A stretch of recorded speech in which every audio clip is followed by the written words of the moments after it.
Hello, everybody. Welcome to the Red Devil Experience. My name is Eric. Hope everybody is doing well. We got the latest Manchester United updates. Obviously, a lot still surrounding Ruben Amorim. Apparently, Sir Jim Ratcliffe is wanting to give Ruben Amorim a full season at Manchester United. We're going to get into what that actually means. There's still a lot of talk about him being sacked. There's still a lot of talk about kind of caretakers or next manager lists being drummed up and, getting ready to be put in place because a lot of people are expecting him to get this sack. There's been a little bit of talk of Ruben might walk before he actually gets sacked. And we got some other little minor updates. United might do some sort of mid-season friendlies, considering the fact that we do not have a midweek match until sometime in December. So there is room to do that. And we're going to discuss that. And there's a little bit about Kobe Mainu. And then if anything else breaks while we're live, of course, we will cover it as long as we have time for it. But yeah, shout out to everybody that's here. Please make sure you smash the like button. It's a big help to the channel. It helps us get pushed out there and it helps us grow. So take 2 seconds, hit that like button for us. And if you're new, make sure you subscribe if you enjoy the content, of course. We are trying to get to 3,500. We are on our way. We're at 3,090. And hit the notification bell icon so you don't miss a live and you get notified when we go live and you hear from the beginning of the show. But other than that, let's get straight into this piece. And we're going to get into the whole Sir Jim one season thing. Lyle's here and Grace is here. And Grace is asking if I'm a swan. I don't know why. I don't know what that means. I'm a human being, Grace. So this came from, of course, our most favorite person in the world, Samuel Luckhurst. Yeah. I seen other people put this, but this is the only one that I could find that on the short notice. So Michael Carrick apparently is among the caretaker options Manchester United could turn to if they give up on head coach Ruben Amorim. I like how he writes it like that. Carrick, 44, took caretaker charge of United in November and December 2021, overseeing 2 wins and a draw before he left ahead of Ralph Rangnick's arrival as interim manager. United great Carrick was sacked by championship side Middlesbrough in the summer. Carrick is still close to the United setup as his son JC is in the club's academy and has captained the under-16s. Obviously, fair enough, Chris. Fair enough. I enjoyed it. So obviously, Carrick has been a name that has been out here in United to be the caretaker. The last time he did it, he actually did quite well. And I remember that period. I was actually a little bit quite sad that he was not staying on because I was younger and it was before the Solskjaer thing, and I was like, yeah, club legend. I was like, you know what? It would be the dream if Michael Carrick can stay here, take over this as manager, and maybe he can make us good again because he'll understand. Yeah. Now I think Carrick is actually a good manager. I still think he needs probably a little bit more growth in terms and experience in his managerial career. But I think he can become a very, very, very excellent top-tier manager. I don't know, per se, for Carrick himself. Yeah, let's take our feelings out of it. And let's take into consideration from the standpoint of Michael Carrick as a young manager and managing at the championship. He was sacked, but those things happen. It's football. Lots of people get sacked. Doesn't mean it's the end of the world. Doesn't mean they actually did bad or they're bad at their job. I don't know if him taking this step, considering the mess our football club is in, and considering the lack of patience, although I think with Carrick there would probably be more patience, but I still think there's quite a lack of patience. If you think about the patience that goes back, I don't know, maybe to sort of Ali's time. I think there's less patience now. I think there's less sort of sympathy in the fan base when it comes to managers. I think Carrick would get a more than maybe somebody like Ruben or maybe somebody like Eric Ten Hag, because Carrick is a legend of the football club and he played for us. So it makes sense. But I don't know if it would be the best or most ideal um, situation. Do you guys think? Grace says she's Carrick out from now. Do you guys think, for those of you that are here, do you think that if we were to hire somebody like Michael Carrick, do you think that it would probably be maybe one of the better options in terms of fans sort of willing to give more time, which would aid in sort of the project that Ineos and United are trying to do, because they keep talking about this sort of long-term project. Even with Ruben, they've been saying, you know, they're looking at the long term with Ruben. They understand that the short term has been a disaster, but they see improvements and they believe in the long term of Ruben. And obviously, the fans aren't buying into that because of how bad it's gone since he's got here. And last time I said it, I see it a bit hard for a manager to come in. I think there's maybe a couple, but there isn't many that might get the opportunity to actually be given a longer sort of chance. Obviously, they have to help themselves, yeah, but with results and performances and stuff like that. But I think maybe Carrick is one that he might get a little bit more sympathy than maybe, you know, I don't know, let's say Glasner, for example, because he has nothing to do with United. He's expected to have this system and it's performing pretty good at Crystal Palace. And I think if you had Carrick or you had Glasner, I think Carrick, as long as the performances are about the same, I think Carrick would probably get more time from the United fan base and have a little bit more sympathy towards him than somebody like a Glasner, who has nothing to do with their football club, and there's no reason for fans to actually be sympathetic towards him. I find it a bit interesting, and I don't know. I still don't think we know exactly if Ruben does get sacked. And now I say if, because I was saying that it's going to happen, but I say if because the stories that's coming out that apparently Sir Jim is going to give Ruben a full season. So we're going to talk about that, of course. Swansea fan, perhaps no Swansea fan. Grace says at least he has nice hair. Well, yeah, he looks the part. I mean, he looks like a well suited guy. He looks like he can kind of he can kind of do the job, but I don't know if he can, honestly. I mean, our club is a mess, and I still think, for Michael Carrick's sake, because I'm a fan of Michael Carrick. Yeah, I like Michael Carrick. I liked Michael Carrick when he was a manager, when he was a player. I really liked him. I always thought that he was the type of guy that didn't get enough credit as a player, as some other players in the squad. I really felt like he always did sort of the dirty job, and it was kind of not really championed as much as maybe it should have. I think he was very important. And he played a pivotal and vital role, and he was very good, very good. We didn't, when he wouldn't be in the team, and then when he left, obviously when he retired, we were never the same. We never really replaced him. We didn't replace a lot of players, but I mean, just when he was playing with us, if he wasn't in the team, we always felt like we were missing him. So, and I think I think he's a brilliant reader of the game in terms of when he was a player, and I think that's carried over to him being a manager. And I think you can see that in the way he played the game in the midfield. He was a brilliant reader of the game. He could do both. He wasn't Zidane. He wasn't scoring bangers and week in, week out, but he did both sides of the game beautifully. And I think that's carried over to him being a manager, yeah?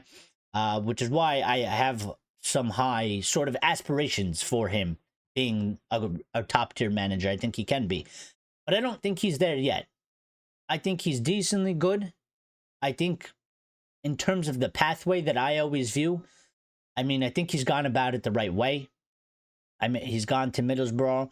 I think he might need another job before coming to United. I would actually maybe prefer that for him on a personal level, and not, doing what I want or really about United.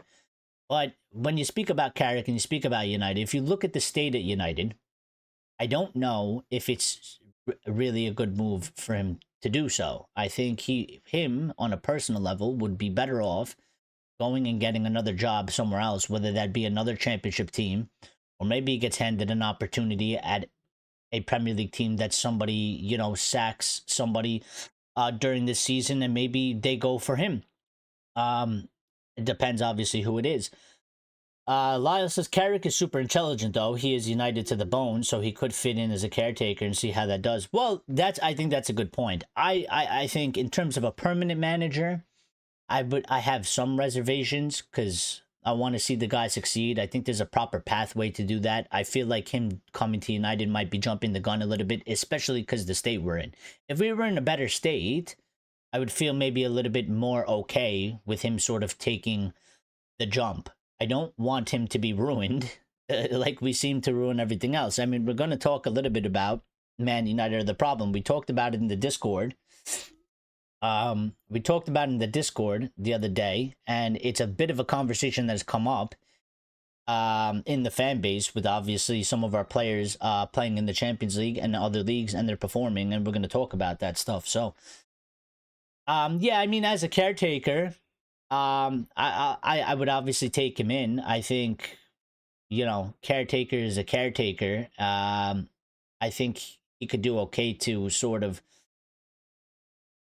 steadies the ship. I mean, we've seen it a little bit under Rude. They do understand what the club is supposed to be. They were here during the times where the club was what we want it to be.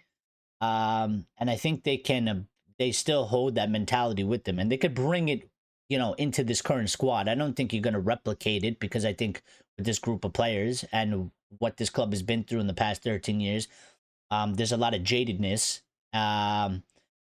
And even, Ruben, he did do an interview the other day, and he did speak about how the fact that, there has been sort of a lot of losing. And he did talk about the mentality. And no, not just under him, but he's talking about some of the players that have been here over the past, 4 years or so. There has been a lot of losing. Their heads do drop. This is a thing that continues to happen under, doesn't matter what manager is here. They've done it through all the managers.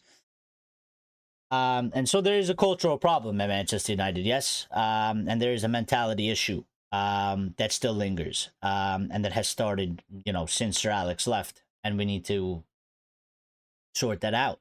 I think maybe Carrick could kind of help with that to a certain degree, but I think you can only go so far, because I think a lot of the issues that would help solve that problem go well over Michael Carrick, and it goes to the top. And they need to sort that stuff out. It's their job. So, Lyle's has said drop a like and subscribe, and get in the Discord as well. As drop the link to the Discord. If you aren't in the Discord, you should get in the Discord. It is a good place for discussion when we are not live. We have many channels in there, live chats, and it's the easiest and fastest way to stay up to date for when we are going live, and I update you on the shows. So, Lumen says Carrick would start Maguire, Shaw, and Mount. Because he's English. I mean, he might. I don't know. I wouldn't say that. But Lumen, are you saying that just solely because Carrick is English and he's probably mates with them? Because I don't know if he would. I don't know if he would. I don't know if he would. I don't know if he wouldn't. I don't know. I wouldn't know until he comes in and does it. I wouldn't want him to do that, because I think that's weird to do. And I kind of feel like he wouldn't. I would like to give him the benefit of the doubt and say he would probably pick the best team possible. So, well, Lumen says the English connection will be able to bench them. Big no. Well, I mean, then, if that is the case, let's just play like a game. If that is the case, then he obviously will never be the correct guy, and he will never be the correct manager. So, I mean, listen, if he comes in as caretaker and he does that, then obviously I'll have my say about it. But until that day comes, I'll give the guy the benefit of the doubt in terms of being an actual manager and not being, buddies with people and doing the proper job as a manager. and picking who are the best players and the best team. Um, he might play Maguire. Um, and if it works, it works. If he does that and it works and he's getting results, then you can't really argue with it. I mean, if it doesn't work, then obviously he's gonna get slated for it. But Carrick would come with a four back. That much I know. And I don't know if he will trust Shaw at fullback. Yeah, I mean, well, that's the thing. If he does go with sort of if he was to come in and he went with Maguire and Shaw, I think Maguire would probably get exposed in a four back like he has been in the past, and I don't know if we can. To be honest, I don't know if Luke Shaw can actually play left back anymore. Many people think that they don't want him at center back. They don't want him playing at all.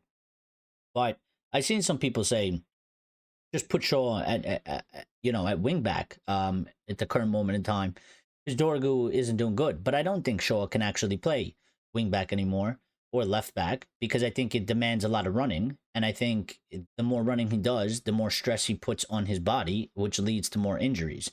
Whereas center back, you still have to move, but it's not as mobile as playing the wing back role. Which is probably why he's still staying fit as of right now, and he hasn't gotten injured and hasn't been out for the lengthy period of time that he always usually gets injured for and is out for. So I don't know. I don't know if he can actually play left back anymore. I think they've made a determination that playing left back makes him run a lot more, puts a lot more stress on his body, which leads to injuries. So he might be fully done at left back. He might not be able to do that job anymore.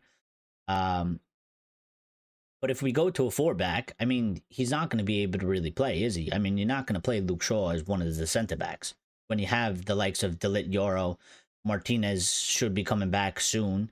There's Aiden Heaven there as well, and there is Maguire. So, I don't know if he would do that. I hope he wouldn't do that because that's like Ali sort of 2.0 ish. Now I think when Carrick was caretaker the first time, I think he made some changes. One of them was I'm pretty sure if I'm not mistaken, didn't he bench Bruno? In his first game or something like that. Didn't he not play Bruno?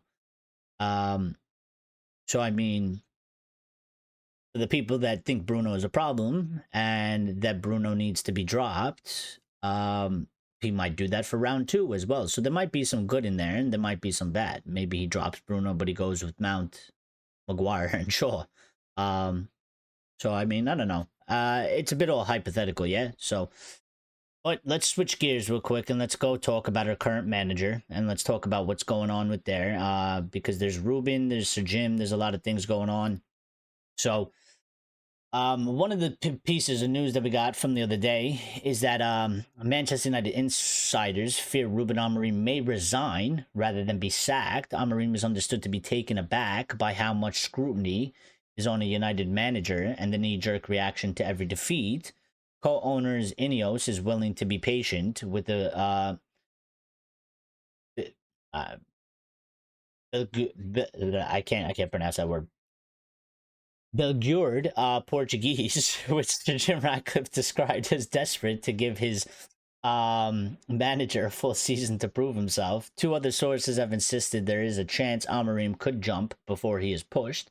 One insider insisted Amorim will soon have to consider how to preserve his own long-term reputation and added he could walk away before his Premier League record becomes any more embarrassing and potentially career-defining.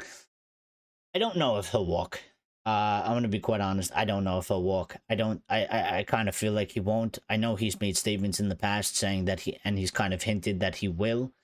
I don't know. I know he said that he would walk and not demand compensation, and that he doesn't want the payments. I don't think really any of that. I think that's him being a bit emotional.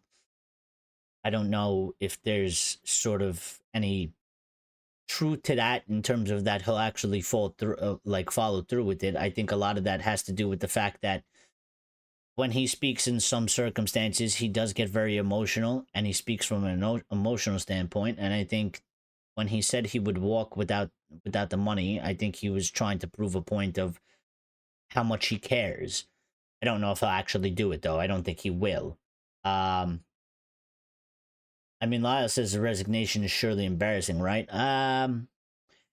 It can be, but when you look at it from the standpoint of Manchester United, I think you sort of get a little bit of a pass in terms of that United have been so bad, and every manager that has walked through this door has failed.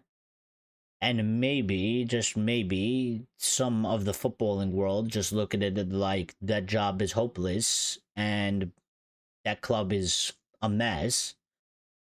And maybe they won't hold it as much as an embarrassing thing. Personally, to him, it'll be very embarrassing because I don't think he necessarily wants to quit. And I think for him to actually have to go through the process of walking away, I think he'll feel personally very embarrassed. I think he's personally embarrassed already. I think the record is already very bad. I don't really buy this whole story for that reason. I don't really buy the part that he's taken aback by how much scrutiny there is on a United manager. I think he's used to that. I think he's realized that. Again, Ruben's not an idiot. I think he grasps the club very quickly. And I think he understands that this is a huge club. So with that, I mean, he's made multiple statements about the scrutiny and he understands it. So I don't really buy that part. I think they're trying to paint him out as this this this little guy from the Portuguese league that came from a small pond to a big ocean, and he's struggling on all aspects. I think the football is struggling. I think he understands the massive sort of scope that United is under. I think he gets it very well.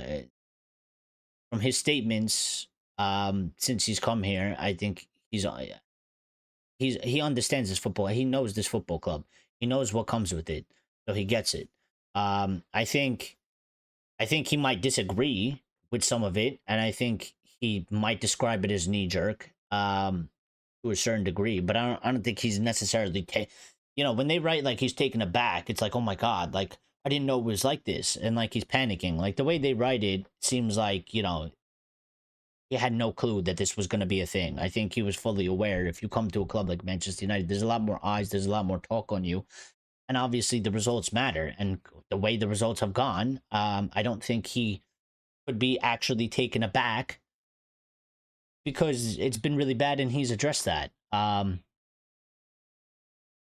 So I don't think I think the way it would probably go is I don't think you would see Ruben walk. Maybe they would come to some sort of maybe they would release it as like some sort of a mutual termination or mutual parting of ways.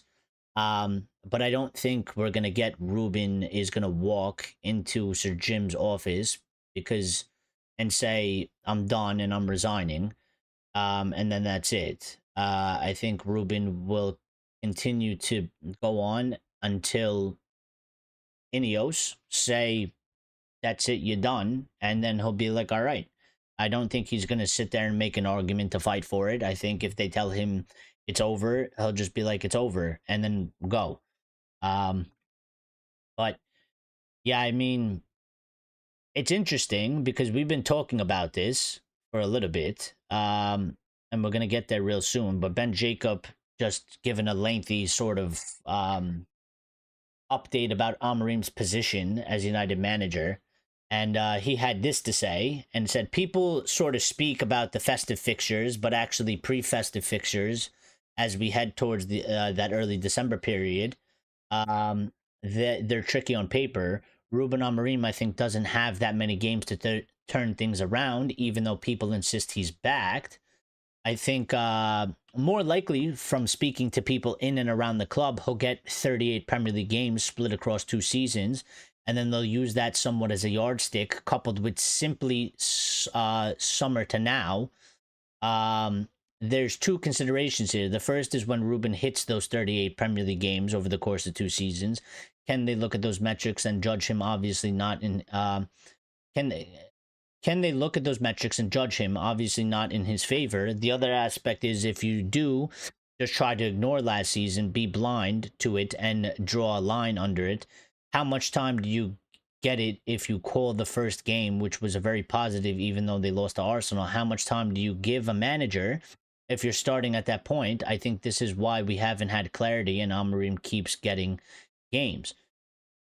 I mean, it is sort of the discussion. We've been talking about this. I've been talking about this. I said this since the summer. I said this when the summer window was open. And I said that there could possibly, potentially be a situation we find ourselves in the middle of the season or in the midst of a season where it's not going particularly well. Ruben loses a good amount of the fans. A lot of people are asking for him to be sacked. I do truly believe at this moment in time that he's lost the majority of fans. I think the majority of fans believe he should be sacked or want him sacked.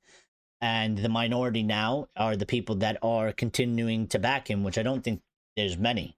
And there might be some secretly, maybe they don't want to say it publicly.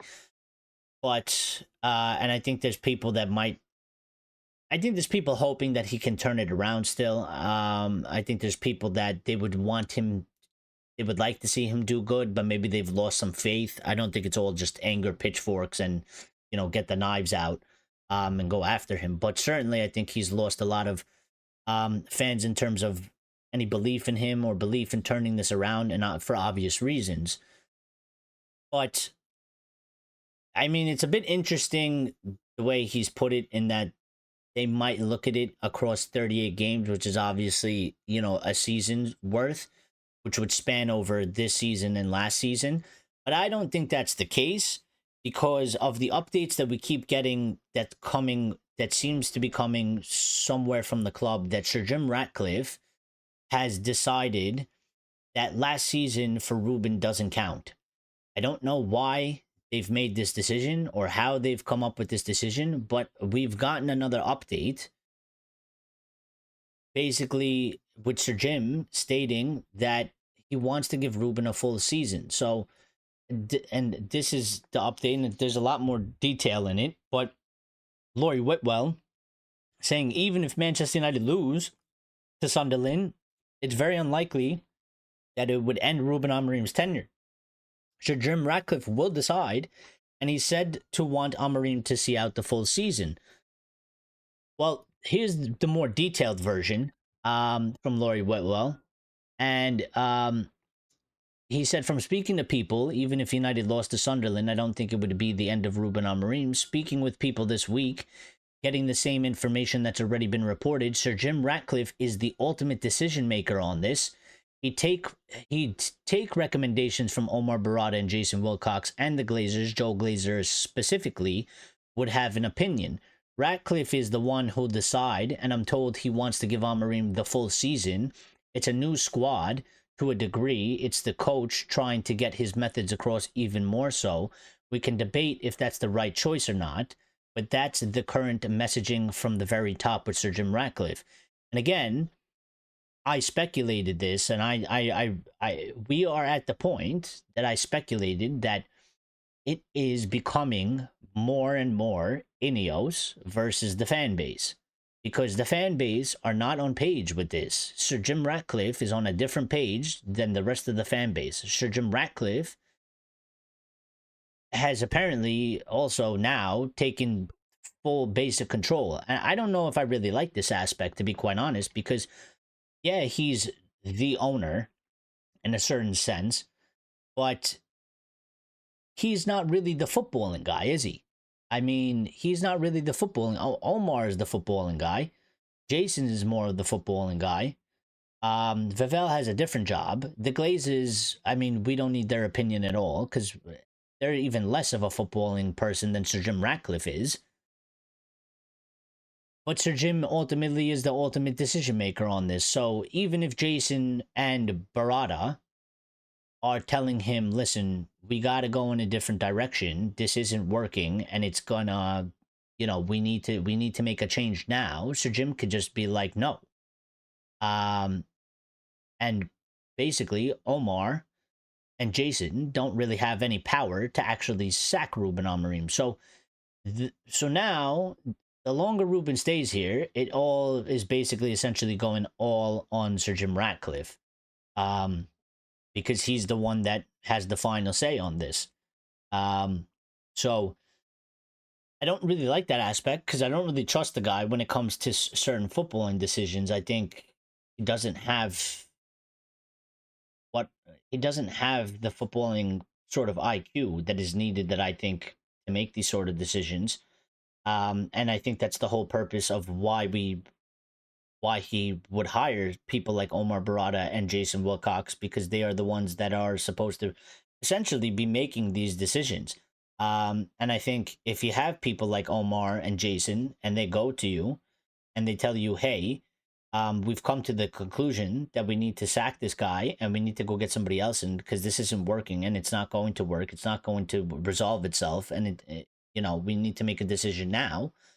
Um, I would think that Sir Jim would be like, okay, I'm listening to the guys that I put in charge. They're the experts on this, and make the decision. But that's simply just not the dynamic that we have presented to ourselves clearly, because he has, for whatever reason, according to the reports, he has decided that the last season doesn't count for Ruben.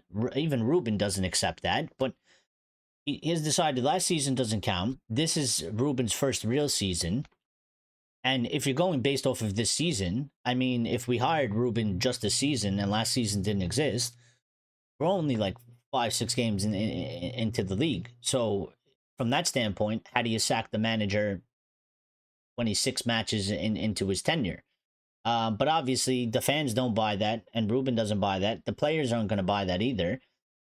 So the only one that's really bought into this is Sir Jim Ratcliffe, and probably Omar and Jason, because they're all desperate for it to turn around and work out. They don't want to sack this guy. They don't want to own up to the fact that they've got it totally wrong. Um, it's bad for their image, and it's bad for their reputation. So Lyle says, yeah, well, if it gets worse, then Amorim will be out for sure. This is just saving face or trying to spin this into something positive. And probably, I mean, that's ultimately, that was my next point that I was going to get to, Lyle. I mean, he can say this all he wants, and they can put this out all they want, but ultimately, I mean, after some point, who knows how many games it is, but just the more concrete basis is, if we're getting further and further away from European football and the gap is getting larger and larger and the results are more consistently, if we play like the next 5-6 matches and it's like 3 or 4 losses and 2 draws, I mean, we're going to be basically, if not relegation, like right above relegation, and we're going to be very far away from European football and the top of the table. So they can say this all they want, but if that happens, I mean, you're not going to have a choice but to sack him. Yeah. So I think they are trying to save a little bit of face in the fact that they're trying to spin it into a positive. They're trying to keep it a little bit of positive. They're trying to keep it like we are backing this guy. We haven't abandoned him. But I think if the results go the way that many of us think the results can go and might go or will go, then I think that, no matter what you think, at some point he would have to go. Because at the end of the day, Sir Jim and Ineos have set the goal, which is European football. Ruben said it in the last interview that he just did with Owen Hargreaves, that the goal is European football. And if you get far away from that in a very short amount of time, then there's no way for you to get the full season. So we're still on a week-by-week basis here. I kind of feel like a Sunderland... I feel like if you don't get a win, a draw is not good enough. If you don't get a win versus Sunderland, it's going to be even more. I think the Liverpool game can be one that makes it happen, sort of like what happened to Mourinho. But then at the same time, the way these guys are moving and the way these guys are putting out information, it seems like they are set to be as stubborn as possible on this. and wait as long as possible.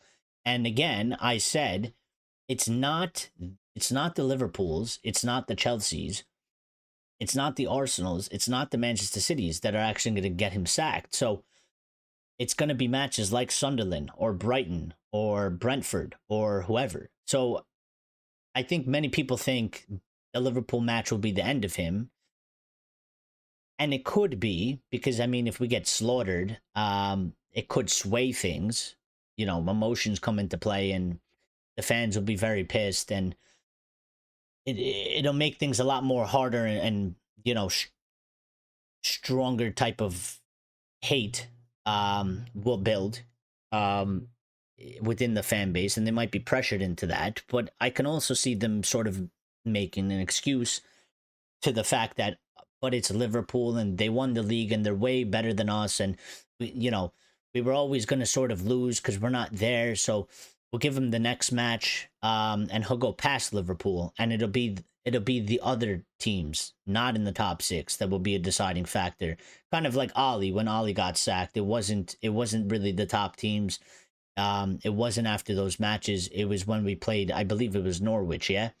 That was the final nail in the coffin for him. I think it's going to be similar for Ruben, in the fact that I don't think it'll be a Liverpool that gets him sacked. I don't think it'll be a top six team sort of loss. I think it'll be not getting results against teams like Sunderland and the rest of them. So, yeah. Steph says, "Big up Eric and Live, big up yourself, and big up to everybody else that's in here." Axe is here. What's up, Axe? Axe says this has to be a combination of PR marketing and wishful thinking. If things keep getting worse, he has to go. Well, I'm pretty sure that once it's mathematically looking real bad, yeah, because I know the position that we're in and the performances and the results that's happening isn't good, and it's not it's trending in a bad way. Yeah, it's trending down. But once it starts to once the gap mathematically starts getting bigger and bigger, I think at some point there's no more arguments. You can't. There's no way you can come out and say we're still going to give them a full season, because I think once it mathematically starts going way backwards, and they don't have wiggle room to sort of make excuses. Yeah. Steph says Ineos don't want to lose face, and I don't, and they don't. They don't. And I think that's why they're holding out, because right now, technically, let's just say on paper, yeah, let's forget kind of our intuition as football fans and stuff like that for a second, yeah? Just on paper, I mean, a couple of results go our way, we're technically back in it. A couple of results don't go our way, we're more out of it, yeah? So they, at this moment in time, Ineos still have a little bit of wiggle room to kind of be like, to kind of save their face. They don't have to necessarily make the decision now, because it's only a few points here and there, and if he can get a result against Sunderland, and I don't know what you do against Liverpool, I expect a loss, but maybe pulls out a draw, maybe pulls out a win, because it's football and you just never know, even though,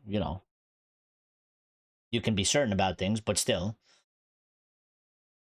And let's say he beats Sunderland. Let's say he loses to Liverpool, and then let's say he wins another 2 matches after the Liverpool match. Yeah, the dynamic's going to shift again, because it's going to go up a little bit. It's going to be a little bit more positive. We got some more points. We should climb up at the table, and we should be keeping that gap where we need it to be.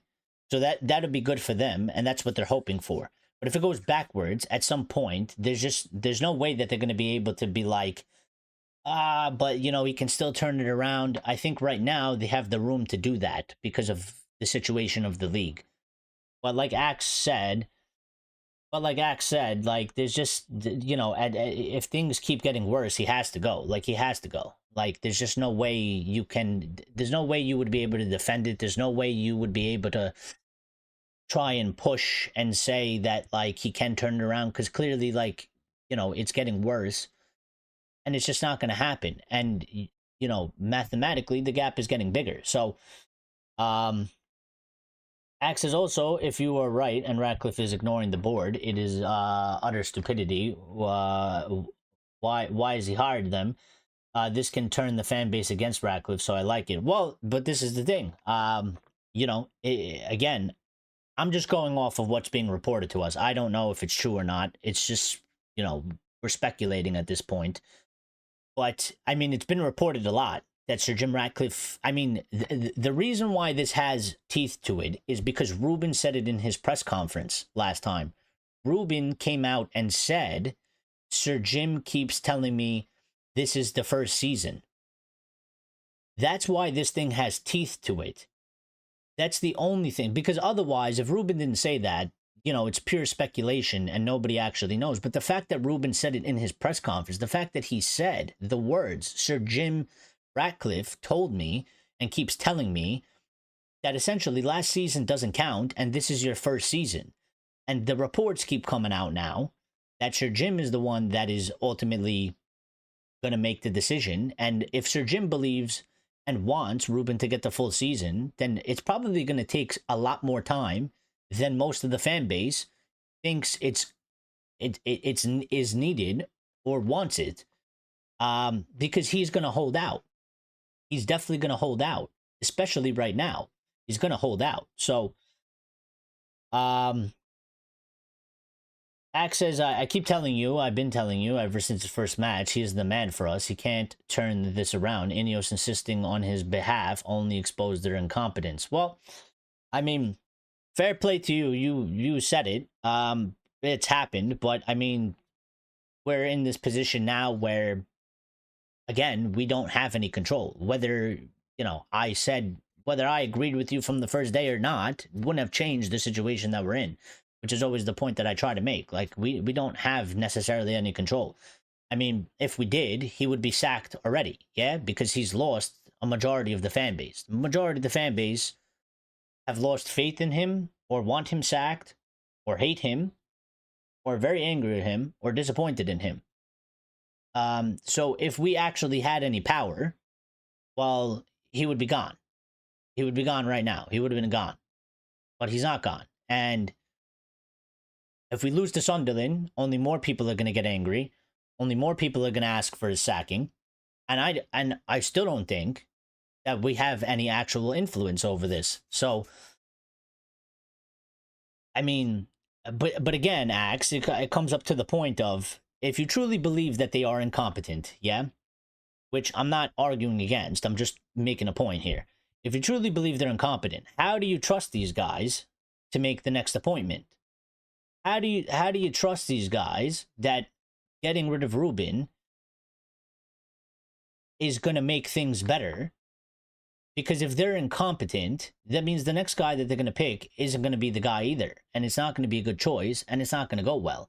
So, and it's not specifically to you, Axe. I'm just saying the conversation that many United fans are right now, some of the discourse in the fan base, is that if we get rid of Ruben, things will improve.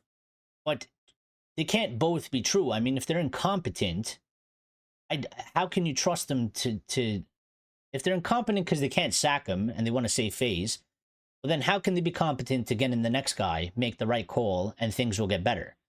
And that's what I'm trying to say. Just because we get rid of Ruben, and I'm not arguing to keep him, I'm just saying people have to open their eyes a little bit and understand that just because Ruben goes doesn't mean things will necessarily improve or be a lot better. Because we still have these guys here who have created this situation. They made all these choices, and we have gotten the results from them being in charge. And they're going to make the next decision.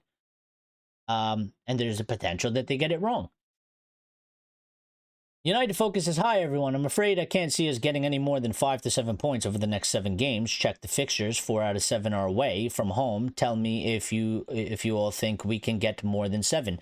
Well, I'll tell you right now. I will pull up the fixture list, but I'll tell you right now before even looking at it, right? Because I don't even know how far down. I know that we have Sunderland. I know we have Liverpool, and I'm pretty sure there's Brighton after. That's about 3 out of the 7. And then after that, I can't even tell you off the top of my head. who it is, but I'll pull it up right now. But solely out of the fact that you have just told us that 4 out of the 7 are away from home, we're in big trouble. We can't play away from home. We can't really play at home.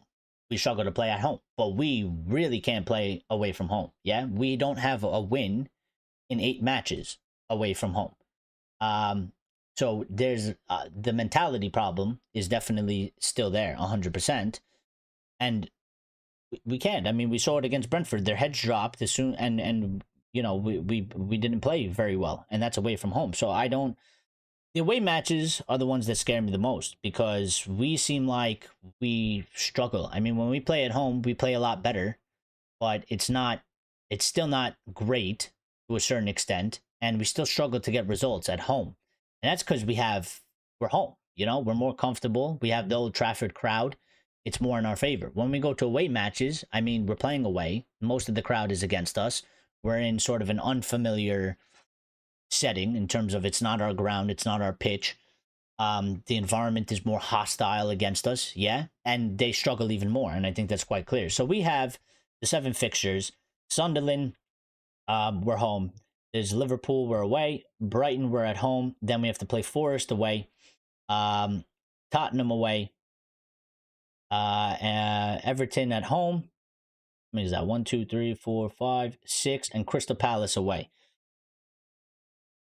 Well, I think 100% we need to get a result against Sunderland. We should be getting a result against Sunderland, even though they are in better form, but we should be getting a result, especially because we're home.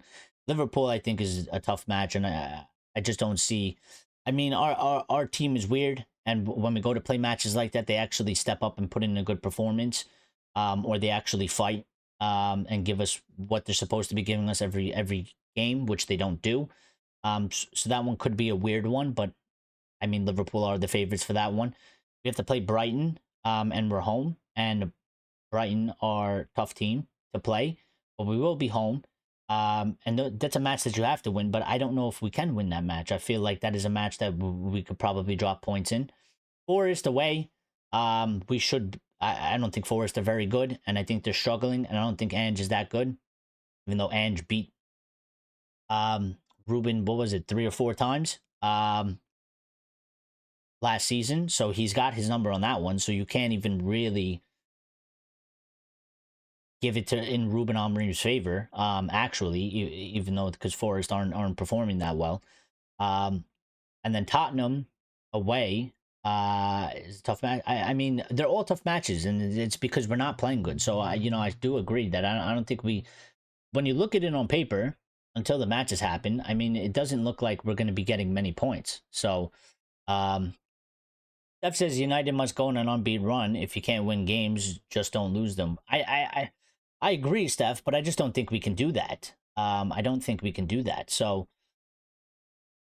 there's nothing in the team to suggest that we're going to do something like that. So, I just don't see how it's going to happen. It's,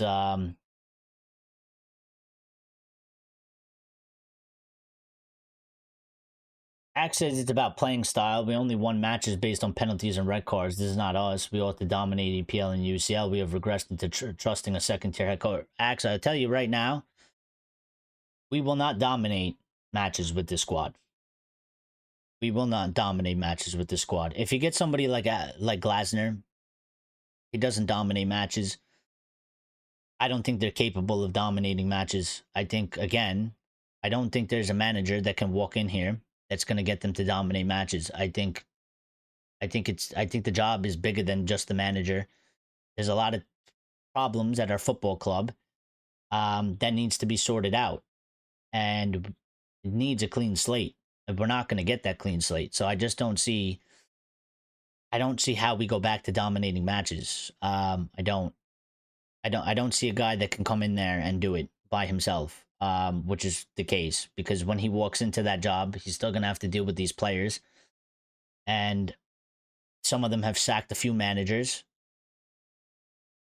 And some of them, most of them, are going to be here for the sacking of this manager and the last manager. So they sacked 2 managers. So I don't see a guy coming in here and doing that. Steph says 13 watching. Please drop early likes. Helps. Yes, thank you.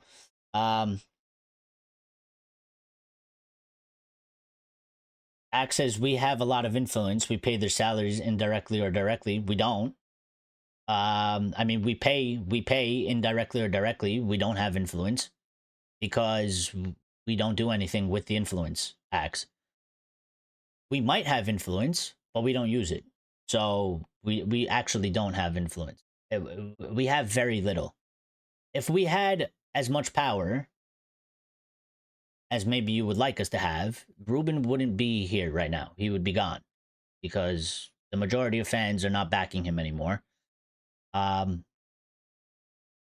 most people are, everybody's basically saying when, not if. So he's lost the majority of the fans. If that was the case, he'd be gone. They haven't sacked him, and they're not going to sack him until they decide. So we don't have influence, and we don't actually have real power. Because at the end of the day, if they really want, they could keep him as long as they want. They can keep him till the end of the season, even if he is sitting in 14th and we're 12 points off of 6th or something like that. They could do that if they really want. I mean, we'll protest, but they'll still be here. And it's not really gonna affect them. I mean, we've been doing 20 years of protests. They're still here. It's not really gonna get them to go anywhere. So, Lucky says Bruno Fernandes, Luke Shaw must be bench and sold.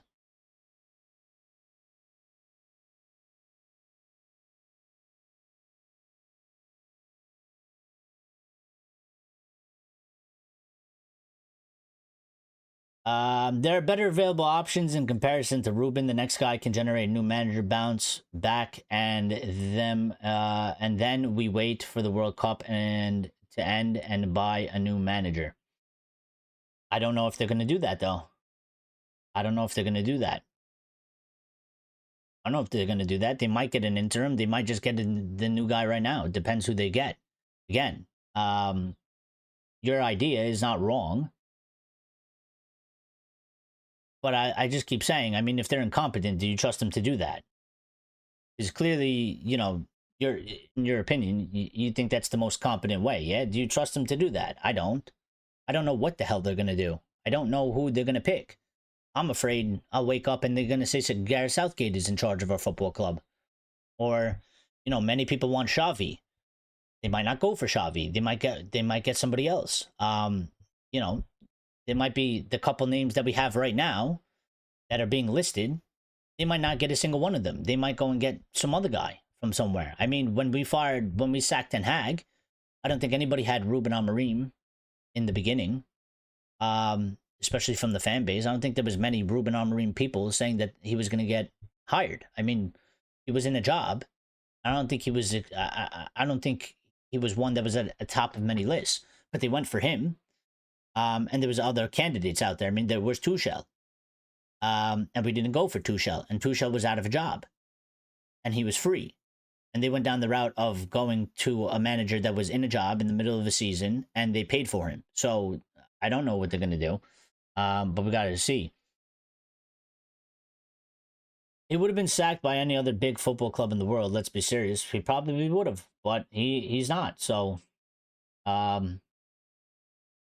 Lyle said we made Brentford look like prime Barcelona. Although there's not a single game on the calendar we can definitively say that we can beat. Not with the way we're playing, Lyle. There's no way. There's no way. Nobody can say that. I mean, you can't. With the way we play, and I mean, Ruben said it as well. He doesn't know what he's going to get from his team, and I think that's a fair statement because I don't think any of us know really what we're going to get from our team. Sometimes they go out there and they play decently good. And then the very next match, they play like dog shit. And when I say these things, it drives me nuts because I'm saying it for Ruben, and I've said it. I said the same thing for Ten Hag, and at a point, I said the same thing for Ollie. Now we weren't here for when Ollie was here. We didn't have the show, but it just bothers me that it's like 3-4 different managers and I'm still having to say the same things of these guys turn up for the matches that they want to turn up for, and then for the matches they don't want to turn up for, they don't do it. And it always seems to be like, you know, if it's Chelsea or Liverpool or Arsenal, we play the best game We put in the most effort. We actually do what we're supposed to be doing. And then we go play a Brentford or Sunderland. And it's like they go on the pitch and they feel like they're too big for it or something. Like they can't be fucking asked. They get outplayed and they get embarrassed on the pitch. And that's why I just don't believe in any manager out there, because I've seen this happen across 3 different managers, 3 different types of managers with 3 different backgrounds. And they always all face the same problem. And the players change. And it's still the same problem. So, yeah, struggling. Yeah, for struggling means nothing. Aim this season is top 9. I disagree. I think on paper, with how these players, the ability of these players and the squad that we have, we should have been going for top 6. We should have been going for top 6. Top 9 is not good enough. Top 9 is not an achievement. Top 9, Ruben loses his job anyway. You don't get top 9. Top 9 is not it. But at the same time, how do you get top 6 with the group of players that they can't be fucking asked?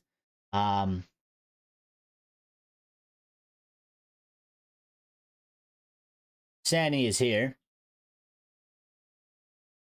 United Focus says, after the 7th match versus Palace, we have 6 games, which takes us up to the new year. And from those 6, I predict that we will get 9 points as things stand. 22 points from 57 matches equals bottom 3. Well, I don't think he would make it that far. United Focus. I don't think he would make it that far. Again, I think it would.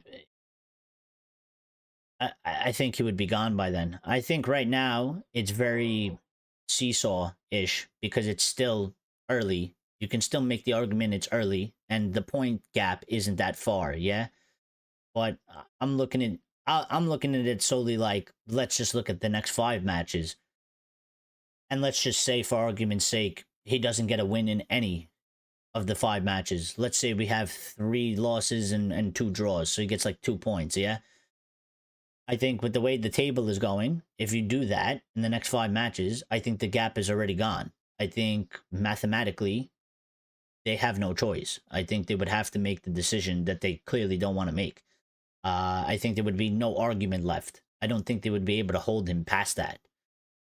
The only thing that can happen, maybe he gets to that long, is if it continues to sort of be very inconsistent, where we get a win, we get a loss, we get a win, maybe we get a draw. Maybe we get like 2 losses, then a win. And it kind of keeps us somewhere sort of in the balance where it's not too bad, but it ain't good. And that's the only way maybe he'll be able to continue carrying on if it stays mathematically good.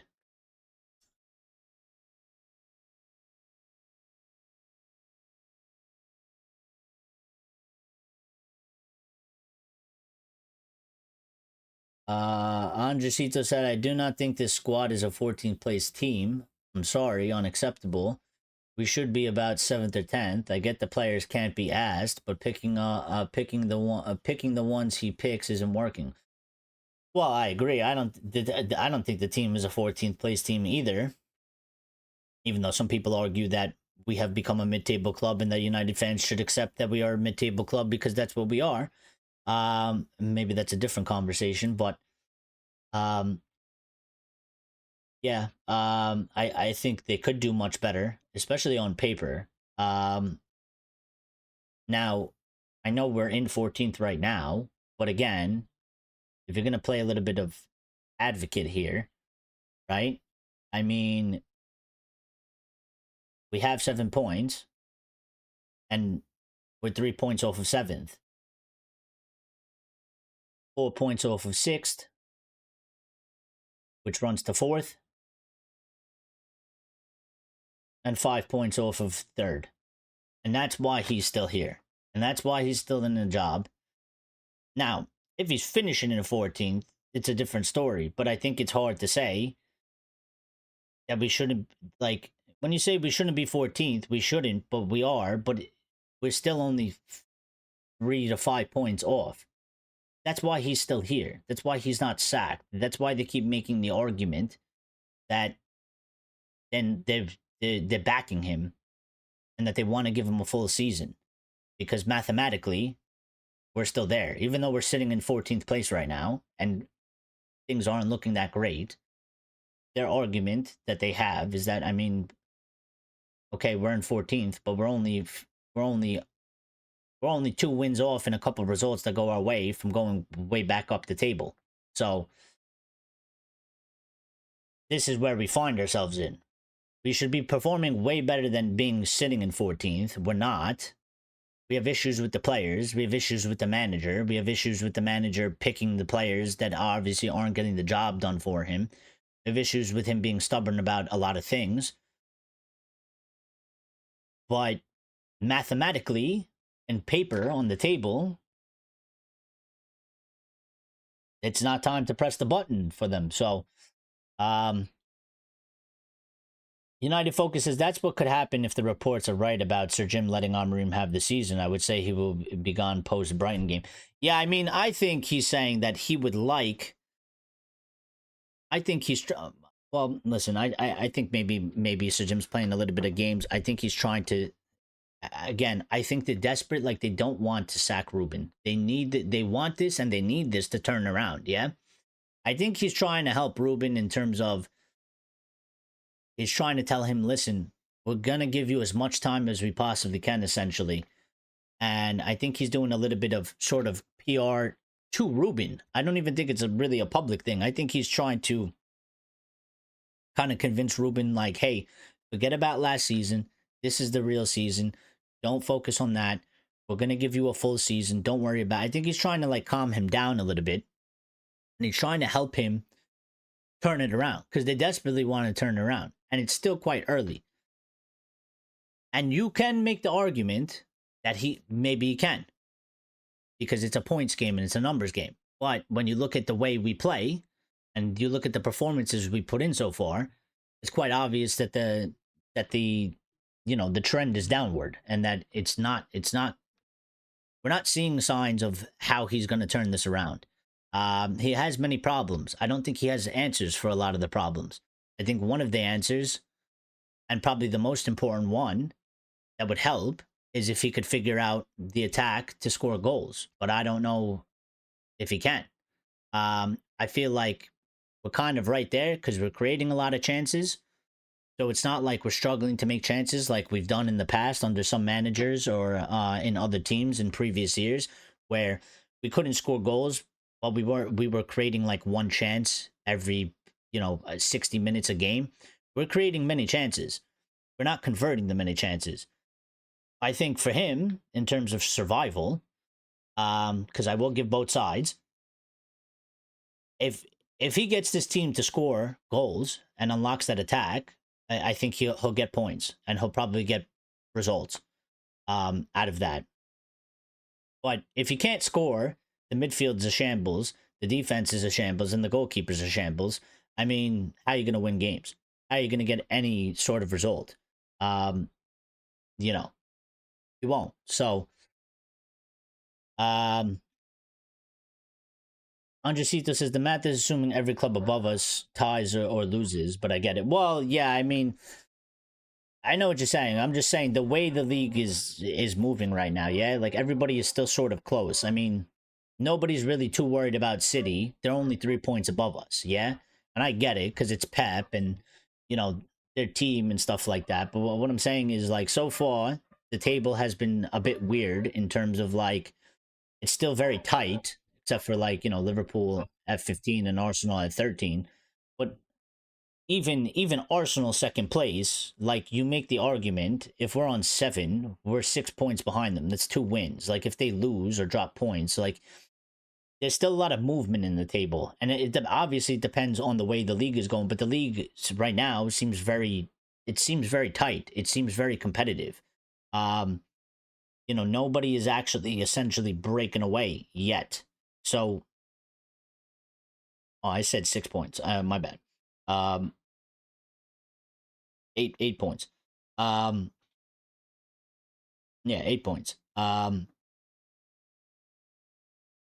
I was looking at Arsenal. Arsenal's 13th. So we're 6 points off of Arsenal, um, who are in second. So the table in terms of like we're 14th, we shouldn't be 14th. Nobody wants to see us in 14th.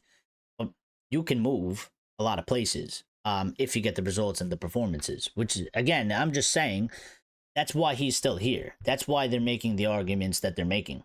So, Axe says, I wish our management was a bit more like Leverkusen's. They changed Eric Ten Hag early on. Well, yeah, I mean, we'll never get that because we're in the Premier League, and we'll never have that to a certain extent because all the German clubs are fan owned. Yeah, and the English Premier League will never be fan owned. Never, ever, ever, ever in a million years. So yeah, and we have the Glazers, and then we also have Ineos. So yeah, unfortunately, we won't ever have that. Maybe we'll have, if the Glazers ever do go, God, hope we do. Hope they do. If they do go, maybe one day, whoever takes over, maybe they'll be better suited to the football club, and maybe we'll have that one day. But there's just no way that we get that right now, especially with the Glazers there. So I think by the time United focuses, I think by the time we get to the Brighton game, we could have around 10 points. And if that's the case, then he has to definitely go because trying to play catch up from there will be very difficult. Yeah, I mean, it's literally all about the points in the table. I mean, if we have 10, right, and let's just say 6 places 10 points away, that gap is already huge for the point in time that we are in. So that's just kind of what I'm looking at, and I'm trying to make sense of what they're doing and kind of their argument from their standpoint. And clearly their argument is we're 14th, we're not performing well, but if we get 2 wins and some of the other teams lose, we can go from 14th to like 6th or something in the span of a couple weeks. So that's why I keep saying until it comes into a situation like United Focus is saying, where if we have like 10 points and you look at the table and we have 10 points and maybe we're like 15th or 16th, and then 6th and up is 10 plus points away, I mean, that's already too much. And I think then there's no room that you could really be like, well, you could still turn it around because obviously it's just getting worse and the gap's getting bigger. The table is kind of helping us out, in terms of if you look at Chelsea, they got 8. Chelsea are expected to be in the top 6. City are expected to be in the top 6. They're in 7th. They got 10 points. Tottenham are in 4th. They got 11. They're 4 points off of us. So I think this is why he's not getting sacked yet. And it's probably going to take longer. And also, I think the Liverpool match ain't going to do it. The Liverpool match will not be the one to do it. I think many people have expectations or hopes that would be the one because they expect us to lose and they expect us that we're not going to get a win. And people probably think we're going to get battered as well, which I'm not arguing that. I'm just saying that they think that that's going to be the one. And I just don't think it's going to be the one. I think the ones are going to be the Sunderlands, the Brightons, the Sunderlands, the Brightons, the Forests, the Evertons, the Crystal Palaces, the West Hams, the Wolves, the Bournemouths. Those are the matches that will get him sacked. It's probably going to be a little bit like Ollie when he lost to Norwich and that was the end. It's going to be like that. I don't think Liverpool will do it. Tottenham, I don't think would necessarily maybe do it either. But, if you don't win against Sunderland, you don't win against Liverpool, you don't win against Brighton, and you don't win against Forest, and you don't win against Tottenham, I mean, you're done. Yeah? So, Axe says, people keep saying we create chances, but we can't score. Bro, Rashford's GA overcome our strikers' GA, and they're worth 200 million plus. Yeah, I don't know anything about that. We're pretty much leading the league in like chances created and stuff like that. So than GA. Our conversion rate is shit. But chances created, I mean, up until maybe last week, we were leading. We were leading the league in almost every statistic except for conversions. So we are creating chances. When I see the match and we have 6 shots on target, but we have 1 goal, we're creating chances. We're not scoring goals. So the conversion is obviously shit. And I don't need to compare Rashford's GA when he's playing in a totally different league and a totally different team. I don't think that works. Preparing for EFL football. The argument only works for a manager that actually gets wins. That's why I find it so confusing. Well, again, I think Ineos have accepted internally. I don't think they've done it externally, but I think internally, when they speak with Ruben, I think they take a lot of the onus of last season. And they seem to be making sort of a lot of excuses for the guy. Yeah. Which I don't know if that's necessarily. I think you have to take some part of the blame because they've made certain decisions, but I don't think that means that the management can then start excusing all the bad shit that's going on and basically be like, because I hear a lot, like, I think they took a lot of onus for last season. I think the fact that, Ruben was reluctant to come in the middle of the season. Many managers are reluctant to come in the middle of the season. They don't want to do that sort of thing. It doesn't go well. It's not comfortable for them. They don't usually choose that path. It's not the greatest setup to walk into, which is why we might end up with a caretaker manager, because there might be a manager out there, barring maybe Glasner and Xavi, that would actually want to come mid-season. So we might have to do the caretaker thing, solely because managers don't like to walk into the middle of the season like that. And I think they've personally, to Ruben, have taken a lot of onus and tried to take a lot of the blame for what happened last season, which is why they keep telling him this is the first real season. But then on top of that, they're saying things like, this is more of a real squad for you, Ruben. Like last season's squad was, not anything towards being your sort of real team, and this is more of the real team, and the attack is completely brand new, and it's going to take some time to get it to click, so we got to give you more time. And I think that's why they're doing the things they're doing and they're saying. So what Johnny is saying, why you're saying it's confusing, is because we're viewing it, us the fans view it from one point of view. We're viewing it from one side. They're viewing it from a different side, and we are not on the same page. We are not on the same page. Ineos and the board are not on the same page as the fans. They are not looking at it from the perspective we are looking at it. They are not talking about it from the perspective that we are talking about it. We are on 2 different pages here, and the pages are only going to get more as things continue, especially if they're negative. Yeah, if they're negative results, negative performances, the pages are only going to get more and more further apart, because they want this to work. They need this to work, and they're going to keep making arguments, and they're going to keep holding the position as long as it's mathematically okay, that they're going to keep giving him more time. And us, the fans, are like, but look at the results, look at the records. We're not ignoring last season because it's carrying over into this season, and this season's still very early, but the signs are still there, and there's still many of the problems that were there last season, and some things might have improved, but it's not enough.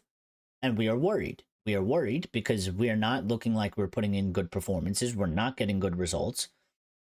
And we don't see how he's going to turn this around. And they're sort of like, they keep saying that they see improvements. There are improvements there, and that they believe that things are going to turn around. So we're not on the same page. We're not on the same page. In any aspect. United Focus says there's no chance of us getting up to the top 6, 8th place over the next 7-10 games. I played a couple of relegated teams in my time, and it's almost impossible to get out of once there. I mean, it is very, very difficult. Yeah. So, I mean, I don't know. This season, listen, we always got to speak the truth, or say that what we believe is true. This season might be one that ends up as another write-off, unfortunately, with the way things are going. There is always definitely 100% the potential that this becomes a write-off, because depends how long they keep him here, depends what happens in the time that they keep him here, and how far down we fall. And then depends who they bring in, and then it depends what happens with that person. Because again, just because we get Carrick as interim or something doesn't mean that listen, it might improve from where we are, but it doesn't mean that it's going to lift us out of the hole. Doesn't mean that it's going to propel us up to where we want the season to go. So it could just be very mediocre. For example, if you get a Michael Carrick as interim, I mean, you could definitely make the argument that it can't be worse than this. I think there's always a percentage of chance. Maybe it's very low, but would be worse. I don't see why it would be worse from this point at this time. But at the same time, I mean, people think that, like, if Carrick comes in, he could get us up to, I don't know, 6th to 7th place. When in reality, maybe all Carrick does is stop us from, instead of finishing 14th, we finish 10th. Or something like that. There's no guarantee that any of it happens. So, Johnny L says, also, if there were signs of Amorim changing things and improving things, then I could see an argument for maybe keeping him. But Amorim is essentially failing the basics of management and then blaming everyone else. Well, I do agree with you there, Johnny, on the fact that I think if he, listen, I've made this argument multiple times. It's one thing to change the system and formation, which again, I don't necessarily believe he should do, because I don't think it would work. So I think it's pointless in terms of changing his system and formation. I think his only solution is to find solutions within his system and formation, which then comes to making different personnel changes on the pitch, tweaking some stuff in terms of player positions, or, just minor tactics. I think that's the only way he would be able to get out of it. I think him switching to another formation wouldn't work. I don't think it would work. So I think it would be pointless. But I think one of the things that's definitely hurting him is his inability or unwillingness to even change certain personnel. Nobody wants to see Bruno in the midfield spot that he's playing in. Nobody. Literally nobody. Nobody at all. Except for Ruben. That's hurting him. If he goes into the next match and he makes that change, he could buy some points back with the fans, especially if he gets a result out of it. He could buy some points back with the fans. If he makes a couple other changes, maybe getting Luke Shaw out of there, maybe going with Heaven, maybe, getting Mainu in the team, and he gets some positive results out of that, I think he can buy himself back some points with some of the fans. But when he doesn't do that, and he continues on with the same team that's clearly not getting the job done for him, and they continue to perform shit, and they continue to let us down, he's only making it worse for him. Yeah, he's only sacking himself. So, in that case, Steph says, do we even look at the opposition we are playing anymore? Playing 3 sole players in the back 3 versus Brentford was a huge error. Surely can't keep Maguire and Shaw in the back line for Sunderland. Well, I talked about that a little bit, Steph, that I think they made a call on that one, and they got it wrong. But I think they made a call because Brentford are quite good in the air. Yeah, I mean, they still dominated us, and I mean, you can't really make the excuse for Shaw, yeah? But I would say in terms of Maguire, I think Maguire was clearly in there for height. And Maguire was clearly in there for the set pieces to try to get ahead of the ball and add a little bit more of height. But, I mean, he's slow, and he got exposed. Also, the goal that they scored on us, Maguire should never be... I mean, even if you put Maguire in there for the height, yeah? You got to take into the account that he's slow. He should have never been the last man back. Why was he the last man back on that transitional play that led to the first goal? He shouldn't have been there. There should have been De Ligt, probably. or even Shaw, because I mean Shaw is faster than Maguire. He's not the fastest, but he's faster. Somebody should have been back there other than Maguire. Maguire should have never been back there. Now I don't know how that happened. I don't know if the players fucked that up on the pitch. I don't know if that goes on Ruben, um, tactically, whatever. But they tried to go for height because of the set pieces and how good they are in the air. But at the same time, they're very fast team as well. So we actually were quite fucked in that scenario because we didn't have the speed. And then also we couldn't combat them in the air. And we lost a lot of aerial duels and a lot of the set pieces and stuff like that. So the setup was kind of destined to not work in any way.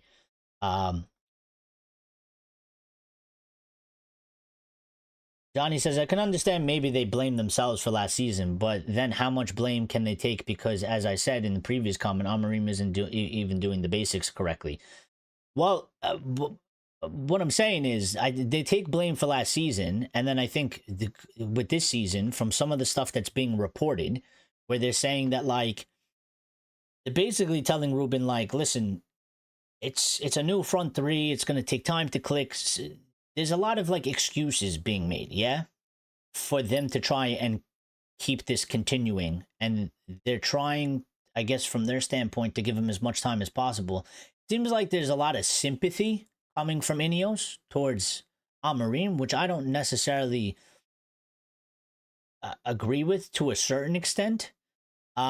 Because like you're saying, Johnny, I mean, he still has responsibilities and he still has to be responsible for things that are happening, yeah?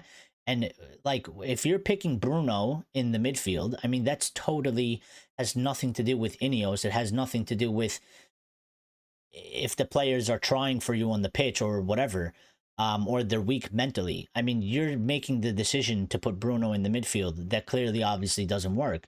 You're making the decision to not start Lenny Yoro when Lenny Yoro did nothing wrong, and you dropped him for the past 2 matches after the captain, Bruno Fernandes, has come out and basically threw Lenny under the bus in an interview.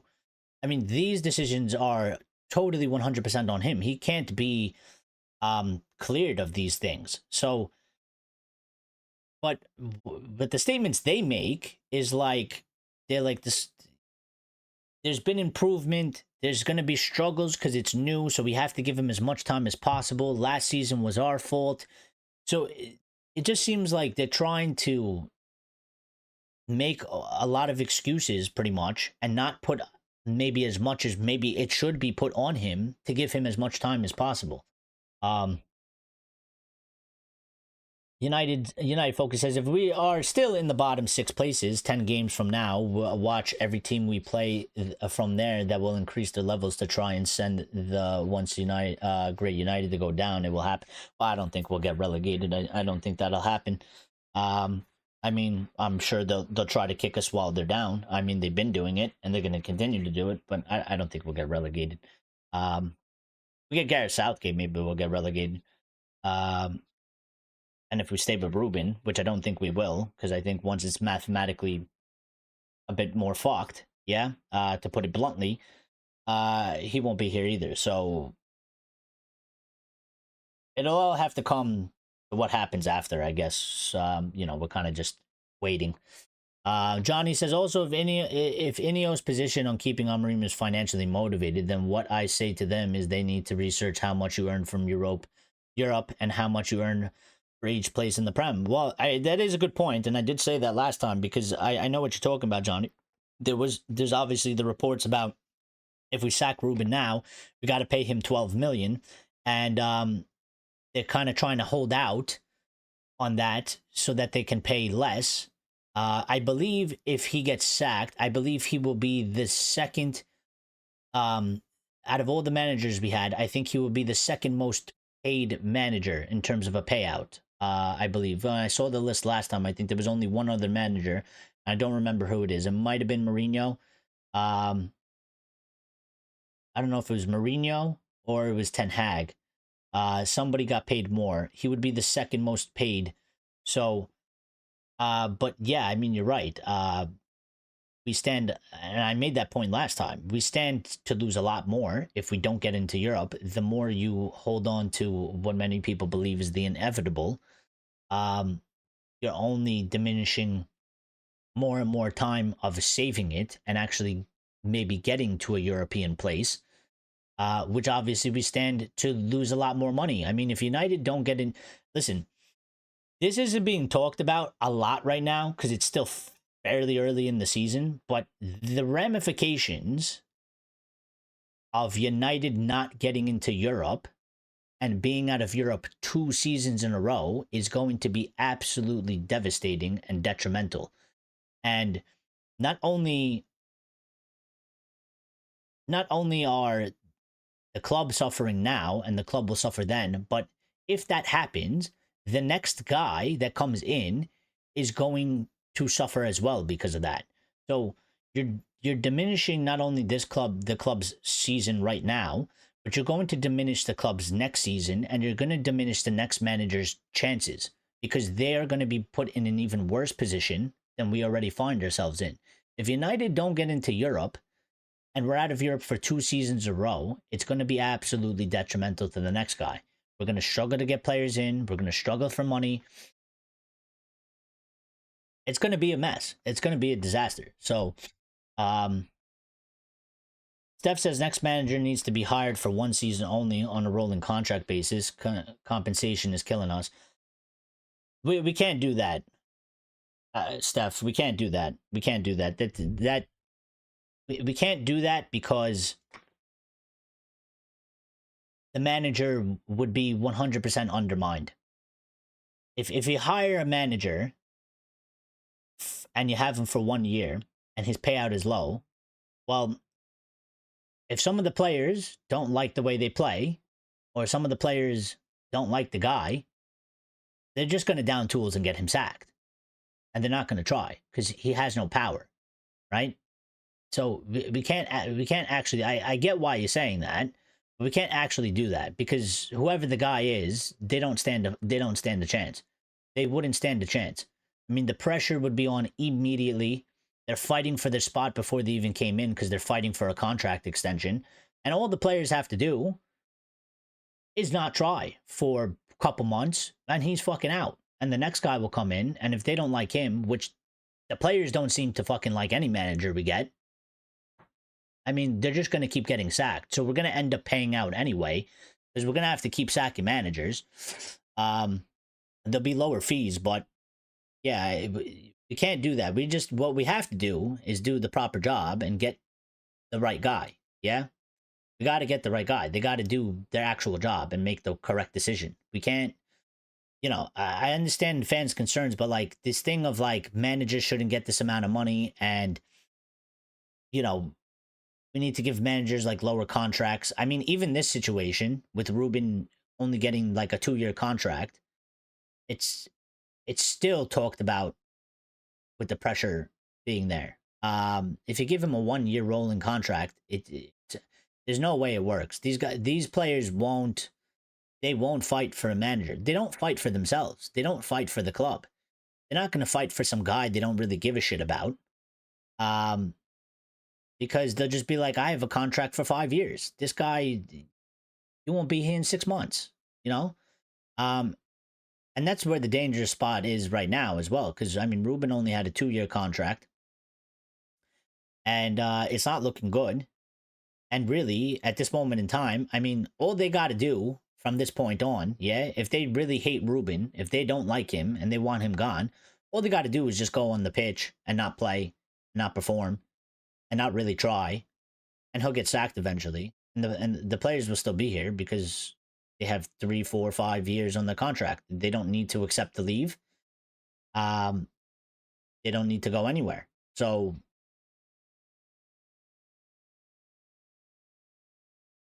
our midfield is inferior, no matter who is in charge. That's my overall point. Yes, another manager can come in and do better to a point, but by that time we got to New Year, the season will be gone. Well, again, I don't, unless he starts getting some positive results, I don't think he'll be here till New Year. I think with the way we're going, At the very most, I'd be surprised if he survives October, to be quite honest. The only thing that really helps him is that there's an international break, so he might make it to November. Um, because we're missing a couple matches in October, yeah. Um, I don't think he'll make it that long. So, but you are correct. Our midfield is inferior, and whoever does come in, I still another reason why I don't expect them to really, um, turn this thing around 100% is because the next manager still has to deal with the fact that the team still needs to figure out how to score the goals, which they can't seem to do. He still needs to sort out the players making shit and wrong decisions on the pitch, um, and not making the right choices and not executing simple balls. He still needs to figure out how to get their mentality correct, which I don't think one guy is going to do because I think it's a bigger issue at the football club. He still needs them to not give up shit, cheap goals. He still has to deal with the goalkeeping situation. The midfield is still going to be inferior. So the next guy that walks in, it's not like comes in and all of a sudden, yeah, everything's fixed and we're good to go. There's still going to be all these problems that they're going to have to figure out. Now, maybe they find some answers that Ruben can't seem to find answers to, and maybe they make things a little bit better. But um, yeah, I think the situation is already it's already quite fucked. Either way we go, I just think I think we're just at a point of how less fucked can it be. Um, I think that's where we are. FA Cup will be our best chance of getting into Europe. We were not far off the drop last season. This season it could happen. I don't think we will go down, but I can't see us getting above 12th. Well, if he sticks around with the way things are going, I agree. I think if you change, I think you can make arguments for both sides, and we don't know what will actually happen. So I think if you do make a change, I think anything is possible. I think it could be worse, could be about the same, could be better, could be much better. Sometimes we're surprised in life, yeah. If we stick with him, I think with the way things trend, I think it makes sense with the way things have been trending since his time being here. But Andresito says 12 months isn't as much as we think to a club like United, who in jersey sales made 130 million. But it is in terms of if you look at the full financial report, we report losses. Yeah, so we might make 130 million in sales, and we might make 656 million in revenue. But when you do the balance sheet, Andresito, because I understand what you're saying, but when you do the actual balance sheet and you take all the income and you take all the expenses and you balance it out, United are reporting losses. We are negative money. We are negative. We are in debt. We are in debt at about almost 800 million in debt, and we are not recording profits. We are recording losses. So actually, we're going into more debt. So putting another 12 million expense just is another 12 million onto the debt that we owe. We owe money for players that we bought. Some of them, they're not even here anymore. We still owe money for them. So from a financial aspect, yes, considering that we're not making money, if we were making money, if the club was profitable, and we were turning positive money like every quarter or every year, 12 million is nothing. But for our financial state, 12 million is quite hurtful considering we're not in Europe. We lost that money. We spent 200 something million in the summer. We have about 800 million in debt. And if we don't get into Europe, we're going to lose more money as well. And we're going to miss out on more money. So, and you're seeing with Ineos, I mean, the firing of people and trying to penny pinch all over the place. I mean, there's quite an indication that they do believe that 12 million is as much as we think it is. It's they hold the 12 million quite highly. Um Steph says, here's a suggestion someone else made on another channel recently. Win 100% wage, draw half wages, lose no wages. I mean, maybe. I here to shoot that down. I just feel like if you offer that to somebody, Steph, would they take it? You know what I mean? Because I just feel like it's quite unconventional. Yeah. And I don't think there's a club in the world that has offered any manager something like that. And we're not really in a position of people really wanting to come to us because of the state we're in. We're still living off of the name, and we're still living off of the history. That's really what's keeping us alive at this moment in time. Because I think if you're as bad as we are, and you're run as bad as we are, or have been, I don't think you get any sort of top people or top players anymore. I think that's done and dusted. I think the fact that we have the name and the history is keeping us alive. If you offer that sort of deal to, let's say we could get Julian Nagelsmann, yeah? Because I think he's a very good manager. I think he's one of the top tier, and he's young. So there's a lot of future in him. And you offer him that, I think he rejects that. Because I think he looks at that and says, that's fucking ridiculous. You guys are a mess. There's many of the problems that go beyond me. And why would I take that deal when I can just go to somewhere else? So if you have like a top 5 of very good managers, I feel like you start making offers like that is very unconventional, and no other team is going to do that. It's just going to be like, so you want me to come to a club that has failed with 5 managers, is totally lost, has issues all over the place, considering from the top down, it goes to the players. You want me to solve these issues, and then you're going to give me a contract that I only get my wages, or are you talking about the players? Because if it's the manager, it doesn't make sense. If it's the players, still, again, I think you're going to drive players away. No matter who you give it to. If you give it to players, if you give it to manager, you're going to drive them away. We're not really... We're hanging on kind of to dear life. We're a little bit fortunate that Cunha is kind of like a fan.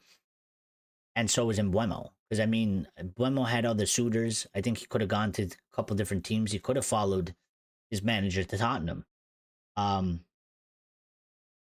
You start doing things like that, I just think that you're just giving another sort of excuse to a player or manager to reject us and not come to us. Steph says, Amorim, United don't understand the questions, so we ain't finding the answers. Midfield is the weakest in Premier League, in my opinion. Root of our problems, no engine room. Well, it is, and we did talk about this, and we said that it is going to be a problem, and it is certainly a problem. I still think, and I guess maybe you can make the argument that, you know, the midfield is aiding in sort of the attack not scoring, because if the midfield was better, they'd be able to do a better job in providing service to the attack to score more goals. But we're still figuring out how to create some chances, and they should be scoring more. Because, I mean, if we're I don't know where we are now, but a week or two ago, we were first in chances created. We were sort of first or fourth or something like that in XG, but we were 14th in conversion. So we should be scoring more. Because if you're ranked first in the Prem, or you're ranked fourth in the Prem out of all the other teams in chances created in XG and all that other stuff, and you're 14th in the conversion, I mean, it's quite clear that we should be scoring more goals. And if we're scoring more goals, it gives us a better chance to win more games. It doesn't solve all our problems, because the midfield is still going to be not good. The midfield will still get exposed, and we're still going to suffer because of that. We're still going to drop points in matches when we play. But we got nothing going for us right now is the problem. The midfield will still be a problem, but if we could score goals, we're giving ourselves a better chance. It's one less thing that is a problem, yeah? But if the attack is a problem, the midfield is a problem, the defense is a problem, and I would say the defense is a problem mostly because of the midfield, and the goalkeeper is a problem, and I think that has a you know, it's being there, but also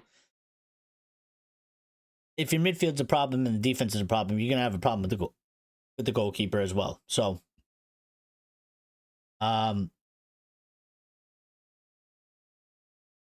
yeah. So I mean, listen, he's at this point in time. I mean, essentially, he's going down the path of every other manager. Yeah, he's done this experience shit. He's refusing to move players or change the players or give some other players opportunities. He's not helping himself. I literally said the same things for Erik ten Hag. He's not helping himself. It's not working. He's not getting the results. So he's cutting his time shorter if he wants to stay here longer. And he wants to give himself an opportunity to turn things around. Well, he's not helping himself. He's sacking himself by the decisions he makes. And you know, I'm gonna be honest, I don't really expect any radical changes when we go to play the Sunderland. In fact, I wouldn't be surprised at all. I don't think really anybody should if he goes with the same team that literally got beat at Brentford versus Sunderland, which is obviously clearly a mistake. There's still some hypocrisy going on. You know, the fact that we can't play Maino next to Bruno because he's not done, but apparently Maino is competing with Bruno for that spot. But then we go in the Brentford match, and Ugarte, who I think was actually doing a decent job, gets subbed out, and Maino gets put on, and now Maino's playing next to Bruno, which I thought apparently we can't do because Maino can't do that job, and he's not ready, and you can't play Maino next to Bruno. But then we go do it in the match, and it's a sub. You know, it's things like that that just, that shit doesn't fly with me. It doesn't make sense. It's clearly, you know, bullshit. And that's on him. It's on him. You can't say that Mainu can't play next to Bruno, and that's why you can't start Mainu, and then do it in a match. And then we lose the match as well. But we were already losing. But, you know, it's just like, just his stubbornness to accept that Bruno can't play in the midfield spot, I think, is what's killing him the most. Because again, if the midfield with Bruno in it is an F, I think if you put Mainu and Ugarte next to each other, it's definitely not an F. It might be a D, maybe a C, or maybe better, you would hope. But it's certainly not an F. And I think if you're there every week in, week out, and you're just like, I'm going with an F midfield, and you're not even trying to go for D, because D isn't excellent, but it's better than fucking F, yeah? You're not helping yourself. You're not helping anybody. So,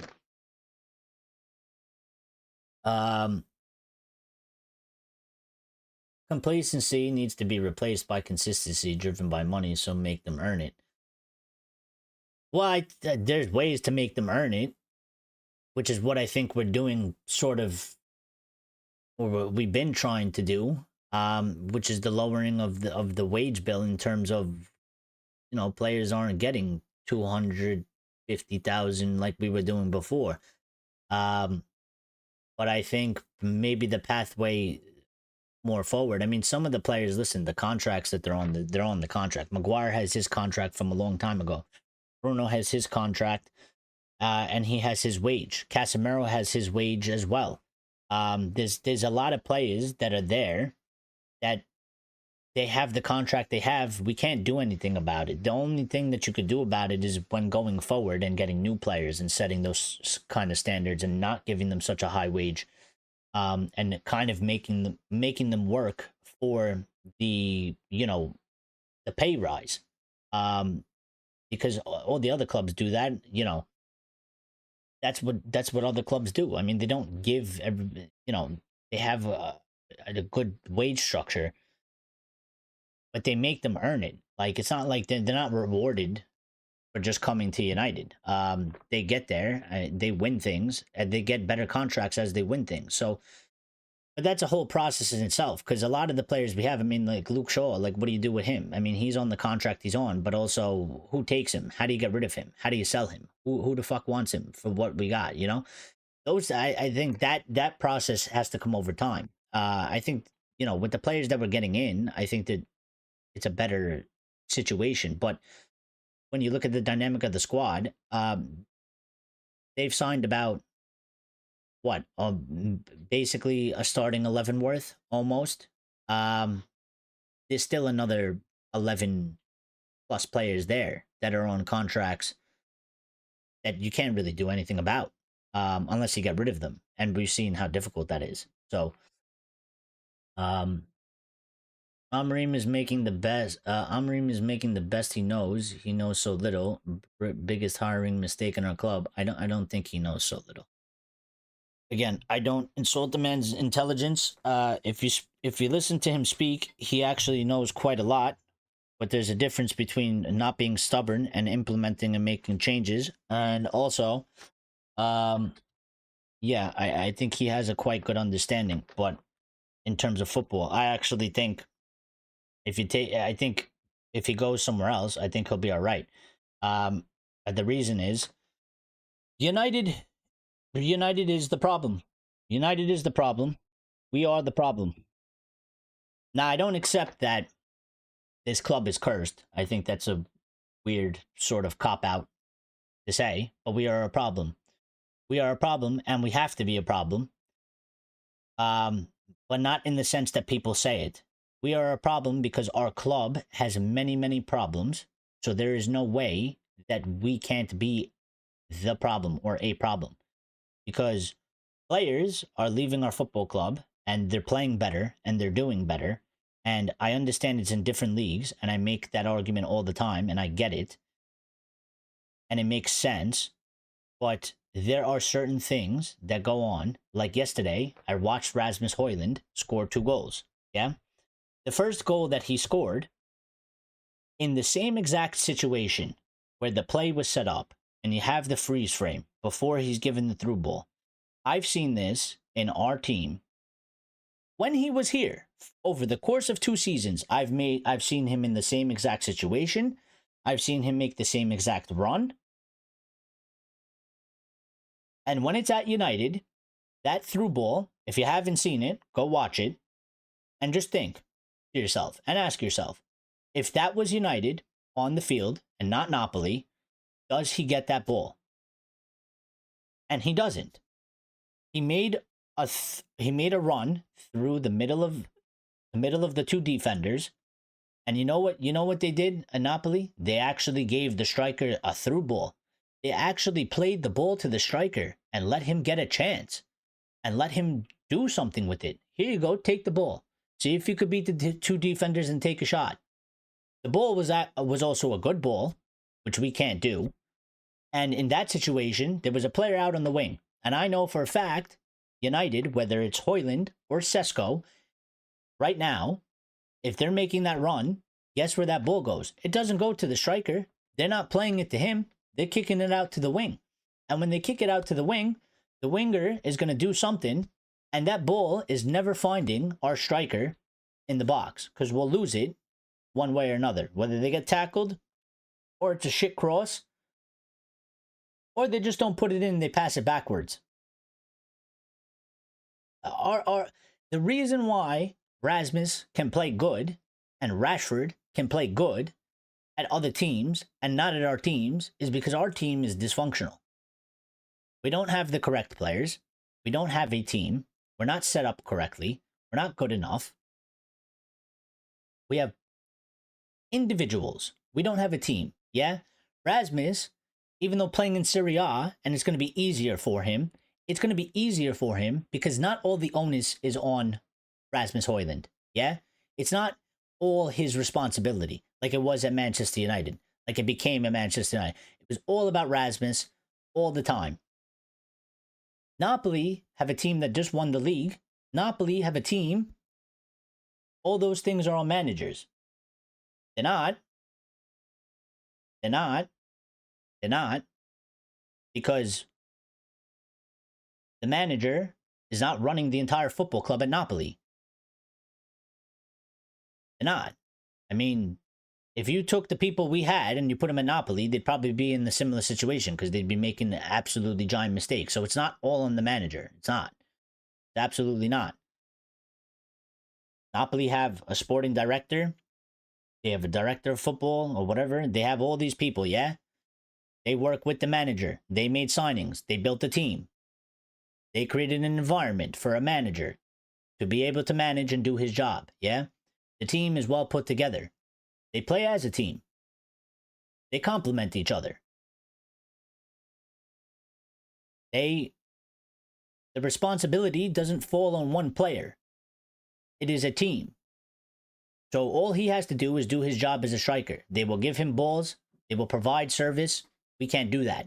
We don't have the players to do that. They are incapable of doing what is needed to actually win games and play good. They can't. Bruno Fernandes constantly making the wrong decisions, making shit passes. All the other players can't cross the ball, can't make 5-yard passes. I saw it under, it's on the manager. So if it's on Amorim, it was on Ten Hag. And if it's on Ten Hag, it's also on Ali. And it's also on Mourinho. It's on all of them. And I refuse to believe that it's on 4 different managers. That they can't make 5-yard passes. That they can't fucking put the ball into the back of the net when you're a professional player. And that the manager is supposed to make them do it. I mean, you're a professional. You should be doing these things. They don't do it. Because they're just there's no cohesiveness with these guys. It's not a team. They don't complement each other. There's a bunch of individuals. When you have a bunch of individuals, because the team's not well put together, you're not going to get a guy to be able to put them together. It's a puzzle, and the pieces don't mix. Yeah? It's a puzzle where you grab 3 different puzzles, you mixed all the pieces, and you're telling a manager, put the pieces together. But there's pieces missing, and you can't put the picture together. It's never going to work. It's never going to work. How is it that they can do it well in other teams? What does that mean? Napoli have a mafia boss as their owner. The manager worked on team chemistry and well-being. Amorim is doing none of that. All right. Whatever. I'm trying to explain the fact that the club is run well. And a manager can't do manager things, and a players can't do player things when the club and the team is not set up correctly, yeah? When Rasmus Højlund was here, why was the whole onus on one guy, at one striker? It was all his fault. It's all his fault. We get rid of Rasmus because he's shit, and we'll score goals again, yeah? The same thing is going to happen to Sesko, because they don't know how to play to the striker. They don't know how to create chances. They don't make the right decisions. They're not doing it under Amorim. They didn't do it under Ten Hag. They didn't do it under any manager we had. Because it is a group of individuals. It is a group of individuals. They don't complement each other. And what happens is the onus falls all on one player. Marcus Rashford has gone to Spain. Yeah? Marcus Rashford is in a team. Look at the team. Look at the players they have. Look at how they complement each other. You got people like Pedri and Frankie de Jong.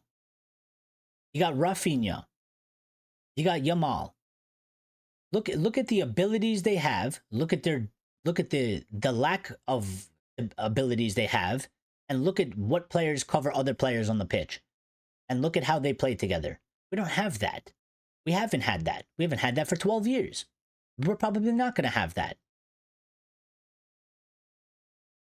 Because we need a bigger change than just the manager. But we'll keep changing managers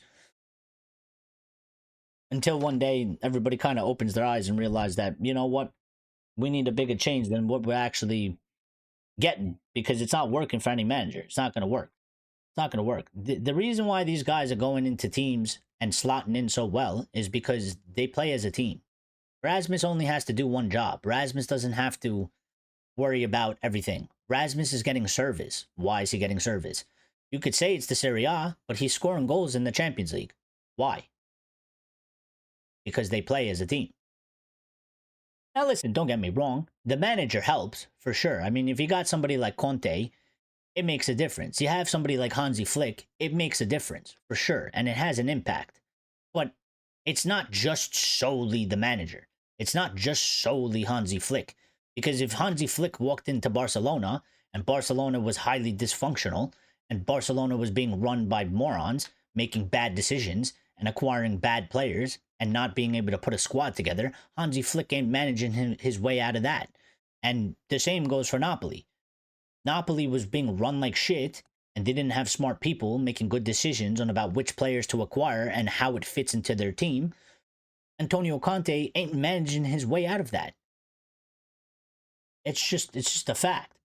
Andresito says, is it just me or was Rude the closest to good football in a while? Well, I don't even think, I'm going to be quite honest, and it's nothing against Rude. I don't even think it was that good, to be quite honest. I think that we just been so shit that it looked quite good. I still don't know how sustainable that would have been over a long period of time. And I don't want to use his time at Leicester for any comparisons because it was Leicester in the relegation, and that's quite obvious. This is what I'm saying. If Rude was such a good manager, yeah, why didn't he save Leicester? Why didn't he go in there? Why didn't he turn around Leicester and all their fortunes? Why didn't he make them better? Because when the club puts the team together and it's wrong and it's not right, the manager can only do so much. The manager's not going to be able to manage his way out of this situation. It's just not going to work. And you don't have the pieces. And we don't have the pieces. We've never had the pieces. You know, Amorim doesn't have the pieces. Ten Hag didn't have the pieces. Ali didn't have the pieces. Mourinho didn't have the pieces. Nobody had the pieces. So it's not going to work. DJ Darkest Night is here. Says, hi, big guy. I just got in here. You are wonderful. Thank you. Appreciate it.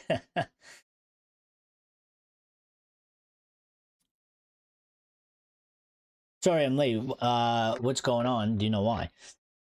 No, I mean, listen, I do got to get out of here because the show has gone on too long. I'm going to start doing shorter shows. So if you want to be in the shows, make sure you get in here early. But yeah, I let it go on longer than I wanted it to.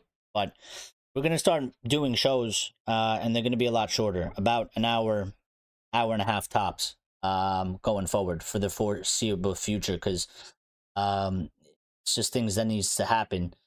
But with the shorter shows, on certain days, for example, like United play, like if United play Saturday, yeah, and we play like an early match, I could do two shows on those days, and we'll split them up. We'll do like a match reaction. We'll do sort of a news show after, and we'll sort of talk about the aftermath. Because for the foreseeable future, as long as we're not playing on a Sunday, I don't do shows on Sunday, so we could do that.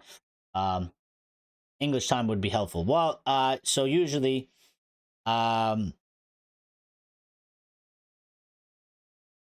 if there's Champions League matches, I do the show 7 p.m. UK time. So for example, like Friday, which is that's tomorrow, yeah. Yeah, so tomorrow we're gonna do a show, but I'm gonna be doing it at 8 p.m. UK time because there's no Champions League matches. So this one I started early because there's Champions League and stuff like that, and I want to go catch the rest of the games, and you guys probably want to watch some of them too. So, yeah, I mean, I just look out 7 p.m. or 8 p.m. UK time. That's usually when I do them. So obviously, and then the match day ones, is just whenever we play the match. 30 minutes after the match is over, but we're live for those. So, no problem, DJ. Appreciate it. Just before we get out of here, real quickly, I just want to see if I need to say something else that have gone on. Let's see real quick. Anything popped up while we were live? I don't think anything big came out. Yeah. What I didn't cover was so Allison might be out of the match for the Liverpool. Apparently, he will likely miss it. He's expected to be out for around 6 weeks. Not that I don't think that makes a major impact. I mean, they got Mummer Shidal Believe or whatever his name is, who's quite a good goalkeeper. And again, they have a team, so one player shouldn't derail them, and it's the goalkeeper. But thought I'd update you on that. And yeah, apparently there was one thing about Kobe Manu that I wanted to mention before I get out of here. So real quick, where am I? So staff have been impressed with Kobe Manu's professionalism and attitude to training this season, working hard to regain his place, plus doing extra fitness work with individual coach. Many believe lack of chances so far has been unfair. Um, well, I will say, listen, you could feel it's unfair, whatever. Maybe I kind of feel it's unfair as well, but I don't know the full story because I'm not there at United and I don't know what's going on the inside, and I don't see him in training, yeah? But what I do like, and what we've talked about many of times, is I respect the kid because he's hardworking. I believe in the kid, in his talent, and this is what I want to see from him. Because I think if he does this and doesn't pull a Sancho, yeah, and starts bitching and moaning, or does things like Garnacho, right? And I think if he just shows up every day, puts in maximum effort, keeps his head down, and just works hard, I think he's going to get his opportunity. You know what I mean? Um, so this is what I want from the kid. When I was asking, I don't want to see him kind of give up. I know the circumstances aren't great. I know you feel sort of down because you're not getting picked, and maybe you feel like you should be playing and you should be getting more opportunities. I get that that's normal. You want that from players. But what I don't want is for him, and I understand he has the whole England thing, but I do really think that the way football works, I think his opportunity will come sooner or later. I mean, and it'll work for him. And I think he's going to get in the team. So, as long as he just works hard and does this extra fitness and individual work, the manager's going to see that they take that to account. And I don't think that Ruben is one that's not take notice of that sort of stuff. So he will get an opportunity. But the update just carried on to several youth coaches used Manu's name as one to look up both on and off the pitch, which I agree with. The English international has been working extra hard to regain his starting spot back and has been doing extra work with an individual fitness coach. Manu will continue to work hard to gain his spot back, but if chances don't come sooner rather than later, he may look at options away from the club on loan again. Which again, I think it's fair. I think if he's doing this sort of stuff and you're telling me from now till January he can't get a decent run of games or a decent look in, then I don't really blame the kid if he asks for another loan move in January. So um you love the layout. Well, I'm gonna be changing this soon, so we're gonna have a real background because obviously I'm a mime. I'm in a box and it's not green screen. So we're gonna be changing that soon. I'm gonna have a real background behind me with United decoration and some lights and stuff like that. So yeah, I think you'll like that one too. It's gonna be just gonna look a lot. It's gonna be more real. You know what I mean? It's gonna be more real. But appreciate that. And DJ says, I feel for Kobe because if he doesn't play, we forget how he plays. Well, yeah. Listen, he's still getting some chances here and there, right? Maybe they would start him or they would give him more time as a sub, but he's still getting subbed in there. So it's not like he's totally frozen out of the team. Some people, I think they speak it in a manner of like he's been totally frozen out, and he's never going to play again. I think the opportunity is there for him. So I just know that if he just continues to work hard, like an opportunity will arise. Casemiro might get injured, or I don't know. Maybe he moves Bruno out of that midfield and puts him somewhere else, or maybe he puts Mano in there. So he's just got to keep working hard. It'll come. The same was similar for Diallo. He's putting in a lot of work. When he was getting opportunities on the pitch, he was doing quite well. He still wasn't getting picked in terms of starting. He still wasn't getting a lot of minutes, but it came for him eventually, yeah. So, and now he's in a better place, and I think the same is true for Kobe. So, Mainu would have been a starter at any big team. Amorim would have been sacked at any other club. Thanks, Ineos and Glazes. Yeah, I mean, he was starting for us. So he was starting for us, and I don't know necessarily if Mainu would be a starter in any other big team because it depends on the circumstance. Um, he could be, but I could also see him not, depending on the team he's at and what players they got there. Um, but everybody's got to earn a spot anyway. But the whole big thing is that Bruno shouldn't be in that midfield. That's really bad. What it is. Red Devil Radar says, hope this is just a rumor. Giving him a full year would mean us getting relegated. Well, I think the way it reads, yeah, before we get out of here, because I just, we need to get out. But I will address it, Red Devil Radar, since you took the time to, give us your opinion. I always appreciate that when people get involved. I think the way it is being written, or maybe the way we're thinking about it, is that, we're thinking like, no matter what happens, he's going to get the full year. I think they would like for him to get the full year. But I think we talked about this quite a lot. I think mathematically wise on the table, the bigger the gap comes, the less likely that's going to happen. Basically to the point where it's impossible for that to happen. So I think they would love nothing more for him to get a full season so that they can see where he is at the end of the season. But for that to happen, things need to turn around and he needs to get better results, which many people don't think is possible anymore. Yeah. So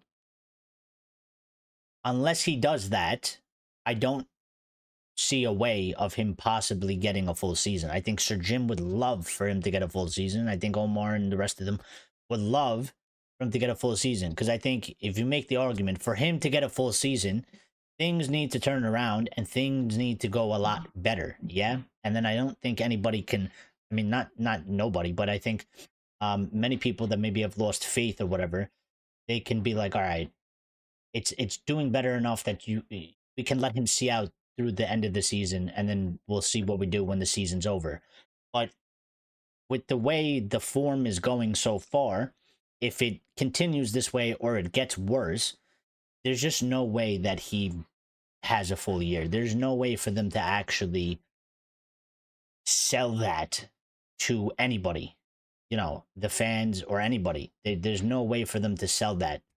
Right now, I think they still have, again, whether you agree with it or not, I still think that they have room to sell that sort of idea, because when you look at the table and you look at the points and you look at the gap, it's still very close. So mathematically, once or if that starts getting bigger, like let's say in the next 5-6 matches, if we're like 14th and we're like 12 points off of 6, you can't make that argument anymore, really. It's too big of a gap too early in the season. So yeah, I think they would like to do it, and if there's a opportunity in terms of maybe we start performing better, and we're getting better results, it's still going to be very up and down, and it's not going to be very consistent, is it? But basically, if he keeps himself somewhere in a point total where the gap isn't so high, I think they're going to keep trying to push for him to stay as long as possible. But if the points go and the gap is big, there's just no way that they're going to be able to do that. So, and Red Devil Raider says, you shouldn't be getting the time he is getting right now. For me, that 2-0 to 4-2 against 10 men Leon was the deal breaker. Yeah, we came back to win, but that was desperate Amorim, not because of him. But that was despite Amorim, not because of him. Mathematically, we have a chance. Yes, footballistically, no, we don't, unless things change very quickly. And that's the point I've been trying to make the whole show, Axe. Like, I do understand that. I'm just trying to like lay out, what the situation is, and that's why I keep saying like us, the fans, we are on one page and Ineos is on another page. And Ineos are clearly looking at like statistical stuff. They're looking at mathematical stuff in terms of like the points on the table. And we're looking at it more from like what you said, which is a football stickily um, point of view, where we've seen this sort of stuff before because we are fans of football. We've seen this sort of stuff happen. We see the warning signs. We see signs that are very worrying. You know what I mean? And we can tell how this is pretty much probably going to go. There's always a chance that it doesn't go the way that we're all thinking, but I think the margins are very slim for that, yeah? And if you're a betting man, um, and let's say you don't have the money, yeah? And you were being forced to bet $50,000 or pounds or whatever your currency is. What are you going to bet on? That he's going to turn it around or that it's going to fail? I think most people, like 99% of people, and anybody that knows football and thinks with the brain, and you're looking at the situation, you're going to bet that it's not going to work out. There's always that one guy that would bet it works out. And maybe they get lucky and they actually win. But yeah, that's the situation that we find ourselves in, you know, is we're looking at it one way, they're looking at it another. And that's why he's getting the time. And that's why fans don't really agree with it. And yeah, this is where we are. Red of a radar, but whoever is on the touchline will do well. Amorim or whoever, enough suffering for us United fans. I don't know. Actually, I'm from Romania. We must talk about our national team in terms of mathematical chances. Look what has happened to this national team in the last 30 to 20 years because the football has been forgot. Um,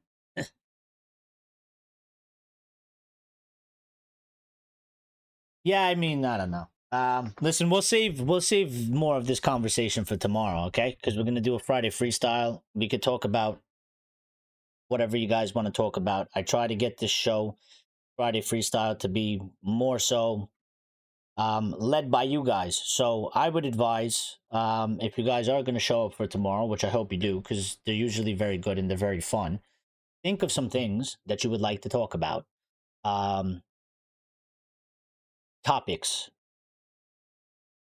It doesn't have to do with the current today's news, yeah? And you can bring up whatever you want, and we'll talk about it. I try to leave the Friday one for the community to lead the show because I lead this discussion pretty much. Yeah, I bring up the topics of the news, and we center our discussions about what's being talked about. But we can talk about anything you guys want. So if you think of some things, bring them to the show tomorrow, and you guys run the show, and I'll give my opinion on whatever you guys want to talk about. You know. And Lyle says that they will drop some ideas in the Discord as well. Yeah, so if you're not in the Discord, you could get in there and be involved as well. And I'm sure Lyle will drop a link again somewhere. He dropped it before, but I lost it. Actually, it's right here. I'll pin it. I found it. Yeah, so I pinned that. So if you want to get in the Discord, do that. But yeah, if you don't want to in the Discord, think of some ideas. Get in there. We'll talk about whatever you guys want to talk about tomorrow. But other than that, be good. Thank you, everybody. If you didn't hit the like button, just please make sure you hit the like button on the way out because it does help the channel, and we greatly appreciate that. If anybody new subscribed, appreciate you guys as well, and welcome to the community. Look forward to seeing you. We are trying to get to 3,500. We are making progress little by little.